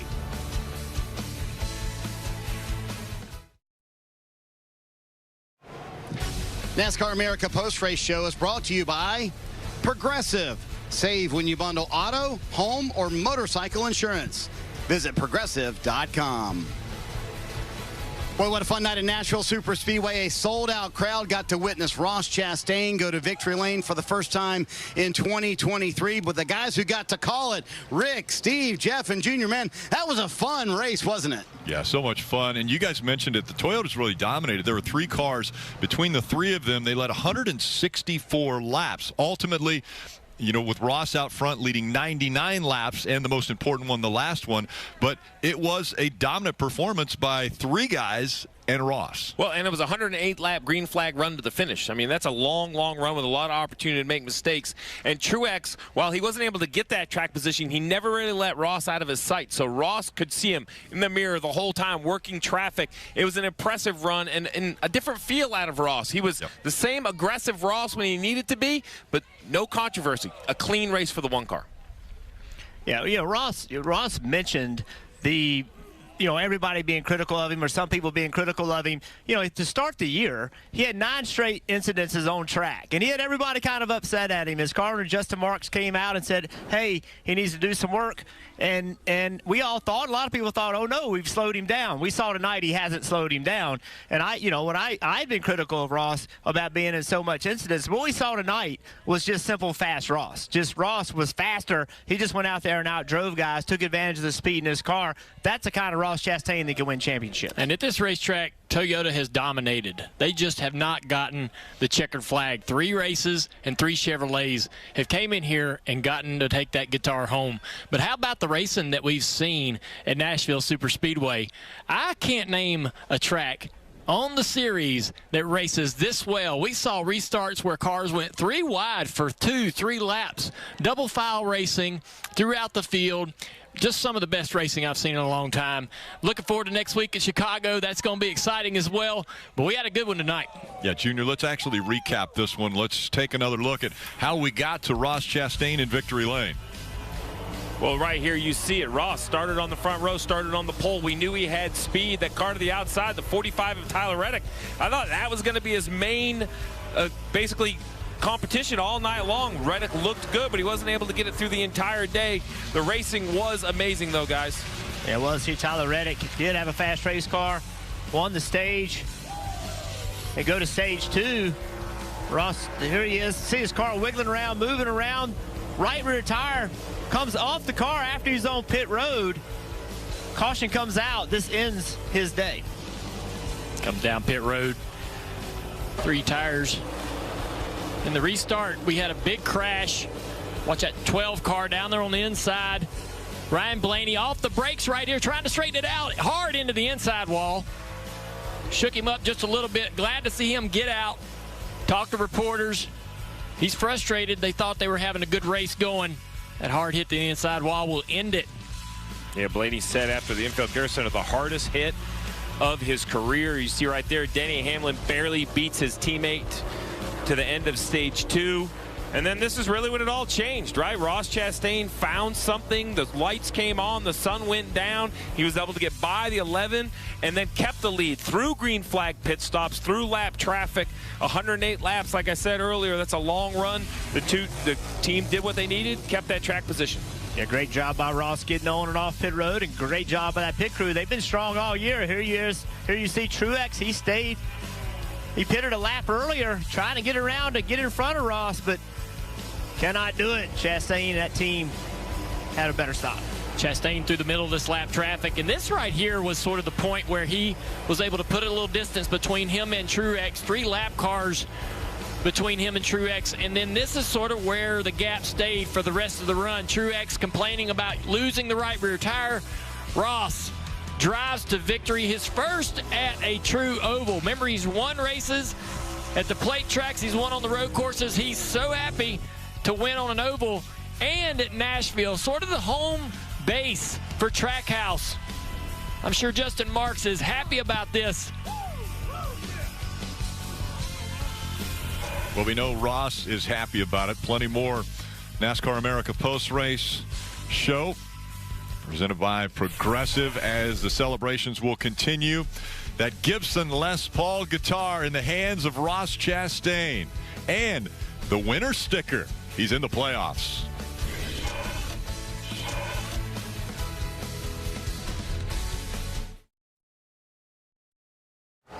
Back in Nashville, Tennessee, the Tennessee state flag flying high in victory lane because their hometown team has won and put themselves in the NASCAR Cup Series playoffs in 2023. That's going to be a lot of fun to watch what Ross Chastain can do. Nice night for Chase Elliott. Started 14th, finished 4th earlier. He caught up with Dave Burns. 4th today for Chase Elliott. And Chase, at times the car looked like it had it, and then at times it didn't. And at the end, just outside the top 3. Yeah. Overall, proud of our Napa team there for getting a top 5. That's a solid night. So happy about that. Obviously, wish we could have had a little bit more, but to get 2 top 5s in a row is the kind of cadence we need to get into to try to win one of these things. So yeah, I thought we were the best at the start of the race and was just trying to get up through the traffic, and then I think we fell off a little bit through the mid-stage, and then I think we just kind of got back to where we were, and everyone else was a little better there at the end. So yeah, but look, we were closer than we've been, so that's encouraging. Well, and with that in mind, I mean, you know how these days go. You're kind of thinking there might be a late caution there for you to get a chance on a restart? I almost was the caution. I don't know if y'all caught that or not, but I did wreck, and whoever was outside of me basically saved me from going around. So I about threw it in the trash. They're coming to the white. So glad we held on to it, and we'll go up to Chicago and try to keep building on it. And that's a wild card you could win because no one knows what's going to happen. As you look forward to the next 9, is there anything that sticks out in your mind about how you can get that win? Because the points deficit is large. The win would be the way to get in. Yeah, I mean, look, if you're not contending for wins, the final 10 doesn't matter anyway. So, that's just the facts of what it takes to run consistently up front to make a late charge in the point. So, we have to have runs like this every week. Other guys are doing it, so it's certainly possible. So, yeah, we just got to keep going where we're headed and keep putting ourselves in the top 5 and keep inching away, and I think we'll be fine. Thanks, Chase. Up front and had a shot. So, Dave, that question was perfect because that's the question right now for Chase Elliott, DJ. Is there a points path? Now, I got to admit, Jeff Burton and I had an argument about that this week. I say there is a points path for Chase Elliott to the playoffs. I mean, he gained 20 points tonight. Burton said, no way, he has to win. What do you say? I'm going to be realistic and say, yes, there is that point that he could do that. Most of the time he would have to finish inside the top 5 and get a lot of stage points, I think, to make this really happen, like he did tonight. He can do. The problem's going to come if we get more winners, then that gap continues to get larger getting to that spot. And don't have to look any further than next week at Chicago and see what may happen there. Right. Not that any of us have any idea, but we have to think that a road racer with any kind of experience on a type of a street course, A.J. Allmendinger, Michael McDowell comes to mind that's really good with that. So that potential, that makes it even more difficult if we get multiple winners that haven't won so far. Yeah, I think if we were shooting at a static target, I would say yes, that he could probably point his way in. But it's not a static target. We saw that tonight. Ross Chastain wins. It moves that line. So I think when you look at it, if he has nights like tonight, even if the line moves a little bit, he was 6th, 7th, and 4th. And sixth in stage 1. So he's racing against guys like Eric Jones, who was 10th in stage 1 and 8th at the end of the race. So, yeah, you're going to gain points. You're going to gain points on that group that you're racing with.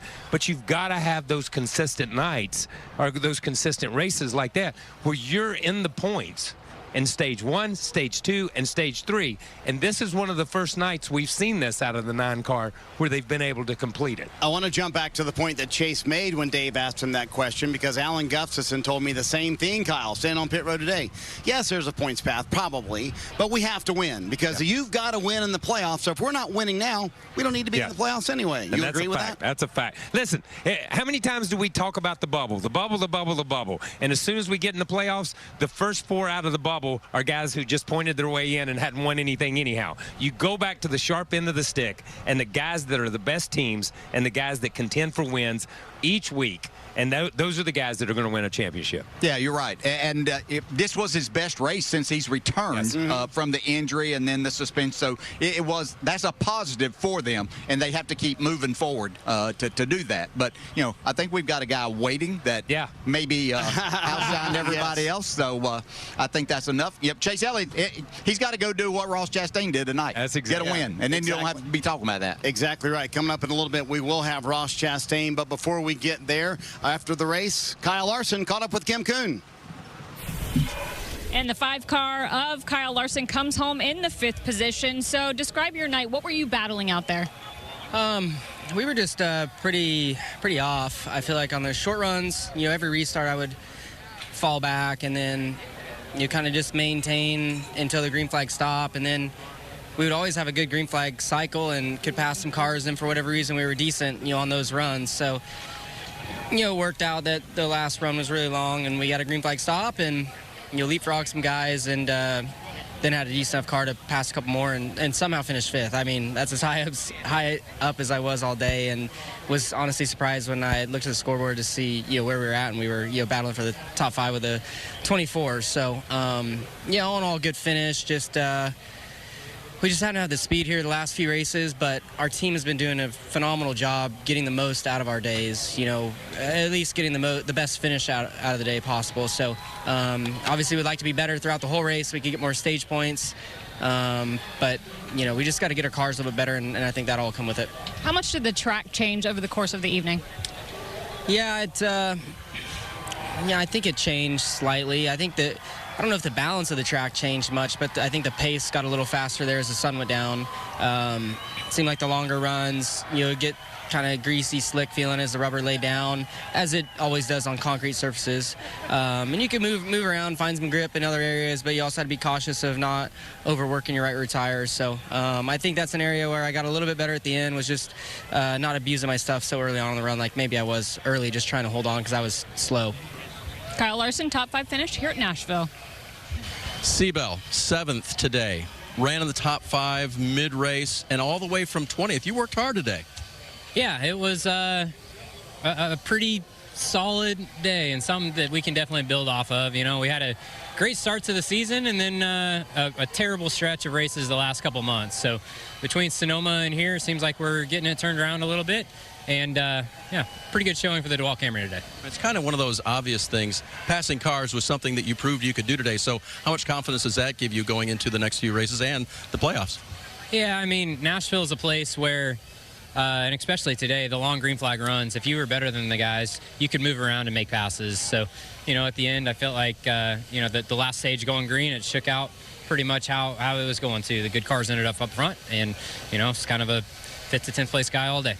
Is there a missing ingredient you're looking for? Well, we had it early on in the year, and kind of got away from us a little bit. So I think we'll be able to find it. All right, good luck going forward. We talk about a driver that needed a good run. Christopher Bell winds up 7th today, as Dave mentioned. But the guy who won, Ross Chastain, has joined us on the Peacock Pit Box. Man, I love the celebration. The questions coming in, and Kyle brought up a terrific point a moment ago, Ross. Everybody wondered, is the old Ross Chastain going to show up? The guy who's aggressive, the guy who runs up front. And Kyle said, yes, we saw the old Ross Chastain, but we saw a new Ross Chastain tonight. Do you agree a more calculated Ross Chastain won this race? Oh, I'm always going to evolve, Marty, and that's human nature. We're going to do that. So as I've looked and reflected on the last, month or 6 weeks, I didn't just get here overnight. So I'd look further back and just trust my tools. And tonight we had a great car. Obviously showed it in qualifying. To qualify on the pole, I'm not normally that good at doing that. And I tied together 2 incredible laps that I will truly remember for the rest of my life, that second round lap in qualifying. And then in the race, when the sun was out, I was sideways off turn 2, really slick. And then as the sun went down, turn 4, it gripped up a little more than turn 2. And I thought, okay, come on. And I told Phil, I was like, I'm sliding off turn 2, but turn 4 is good. And he's like, okay, it's good to know. And as soon as the sun went down, it was like a light switch. And that car came to life for our Worldwide Express Chevy. To supercharge that car like that was incredible.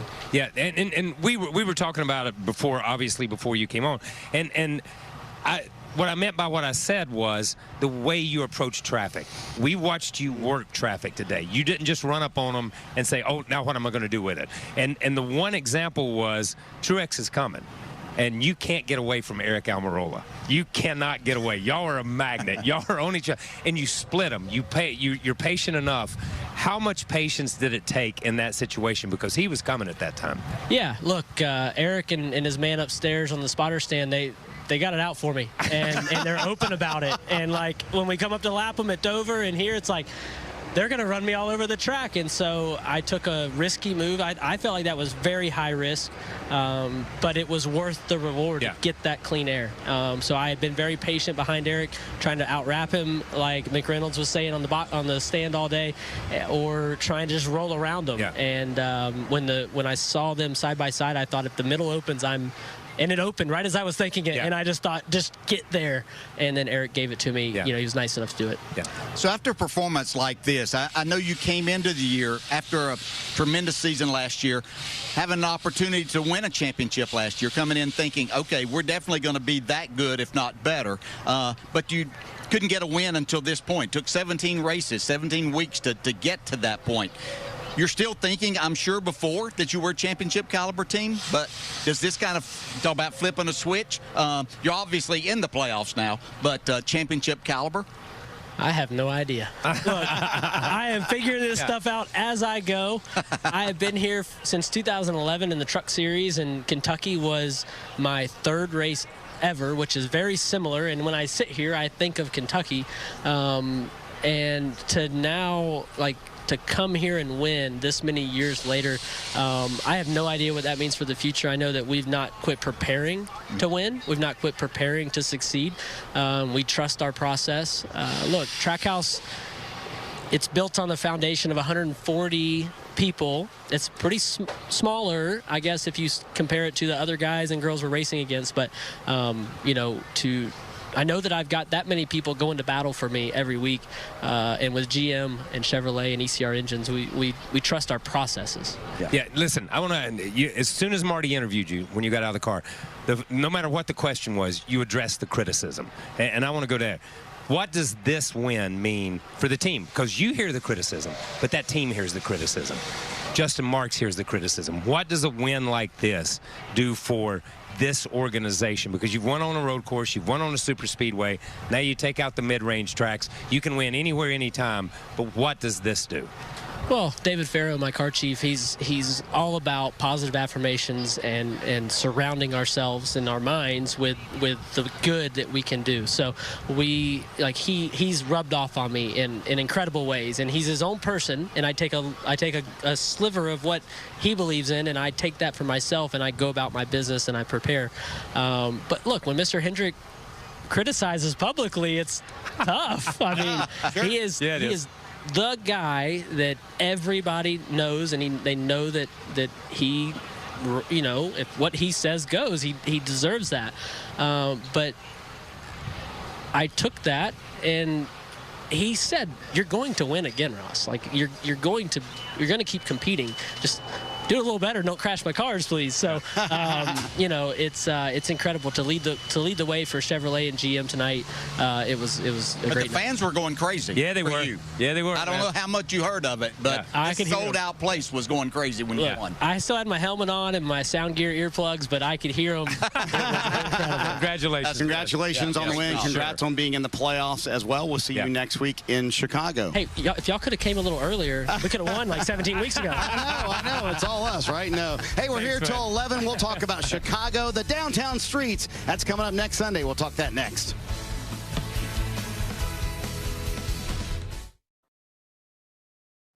NASCAR America Post Race is brought to you by Progressive Insurance. Save when you bundle auto, home, or motorcycle insurance. Visit progressive.com. DJ, let's take a look at this week's Progressive Safe Driver. Any other choice in Ross Chastain? No. Yep, Kyle Petty had the perfect words. We saw a different Ross Chastain, very calculating tonight, making moves, whether it was for the lead there, passing Denny Hamlin. They did a great job on that last pit stop, getting him out to where he just had to manage things. But, you know, he did a great job with the traffic, and what it got him was a checkered flag and a spot in the playoffs. Yes, indeed. He will be a part of the playoffs coming up later this fall. And he smashes the watermelon. After the race, Kim Cooten caught up with William Byron.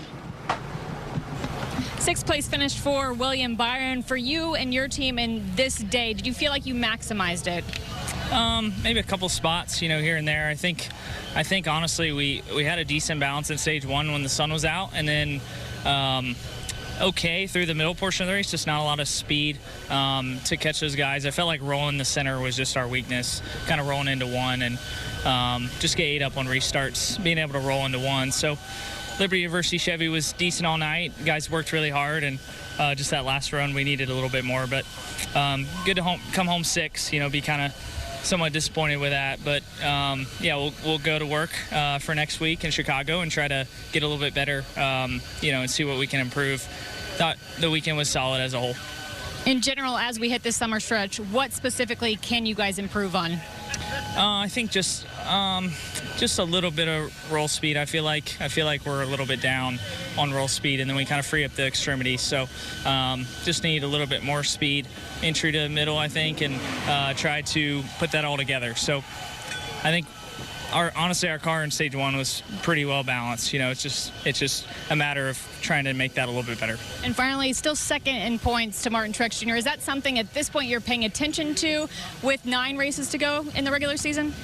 We just got to keep running better. So we're running good, but we just got to keep up with it. Those guys are running really well too. So not really worried about the points. Just trying to focus on each week and try to just improve our average running position a little bit. Second in points, Kim, but as of now, the #1 seed with 22 playoff points, William Byron, and everybody goes to Chicago next week. Boy, KP, that's going to be a fun weekend. It starts Saturday on USA, and then we move to the Cup Series race, the first ever street course race in downtown Chicago. Listen, everybody's been talking about it. We've been hashing it out. We've been arguing. I'm ready for it, man. We'll be doing it radio style, by the way, and you saw the big scissors lift. The guys will be on next week. That's going to be a lot of fun. But look at the street names you know. Lakeshore Drive, Columbus, Michigan. They'll all be part of what's going to happen there. Mike Bagley from MRN and SiriusXM NASCAR Radio will join us. Dale Earnhardt Jr. over in Turn 4 and Jeff Burton calling him in Turn 11 off of Michigan Avenue. That's where the calamity's going to be. And Rick and Steve will be in the booth right at the start-finish line. By the way, we'll be over there. Yeah, right behind the fountain Buckingham Fountain. Oh, I cannot wait for our spot, by the way, DJ. It's going to be outstanding. Parker with those live shots today. It was really cool to see that. So I'll ask you the question every driver has been asked in the media center this week. What do we expect in the race? We have no idea. Is that what they said? Yes. Yeah, they said chaos. They all said chaos. Yeah. This is the first time in a long time that we're going to have a race that we really don't know what to expect. You know, we can say that about Daytona and Talladega, but you kind of know what to expect. You know, you talk about chaos. We know that there. But these guys have no idea what to expect because they've never been on a course like this. You can talk about, it's still road racing, but it's totally different than any type of road racing because the track surfaces are different. You're going to have concrete to asphalt, asphalt to concrete, and not knowing exactly where it is that you can make these passes and how much can you push the issue, Kyle. Yeah, and listen, I don't know what's going to go on the racetrack. All I know is it's going to be a huge event. It is going to be one of the biggest things to happen in NASCAR in a 75-year history. I don't care. My dad's even excited about Chicago, and he doesn't get excited about anything because this is a new avenue for us. This is a new avenue for the sport to go and do something that we've never done before, that the sport has never done. You didn't get a chance to do it. I didn't get a chance. My dad didn't get a chance to do it. His dad didn't get a chance to do it in this sport. But these drivers are taking the sport of NASCAR to the city of Chicago, and it is going to be huge. The fans have already won. NBC is winning. I will say that. We're winning. And I think in the history of the sport, when we look back, this is going to be one of those moments that you look at as a turning point in the sport. When the sport headed in a different direction, and it's because of the vision that NASCAR had to be able to step out of the box and step out of that comfort zone. I'm really excited about just the total event with the music, with the drivers, with everything. Well, you mentioned the music. The word of the week's not only going to be atmosphere, it's going to be party as well. Miranda Lambert, Chainsmokers are going to be there. I mean, why do y'all leave out Charlie Crockett, man? Because I want you to mention Charlie Crockett. You're going to love him, man. I love that guy. Love that guy. Can we go straight from Nashville to Chicago? I think that's how excited we are to get there. I think the racing is going to be incredible, and the atmosphere with all the fans who will be able to see it downtown is going to be a lot of fun. But Nashville certainly delivered. 3 wide racing for the lead for like 5 straight laps. It was incredible, but at the end of the day, it was Ross Chastain who gets his first win of 2023, puts all the talk behind him. Now he is in the 2023 Cup Series playoffs with an incredible run, dominant even at the very end. More NASCAR coverage on NBCSports.com. Your local news up next.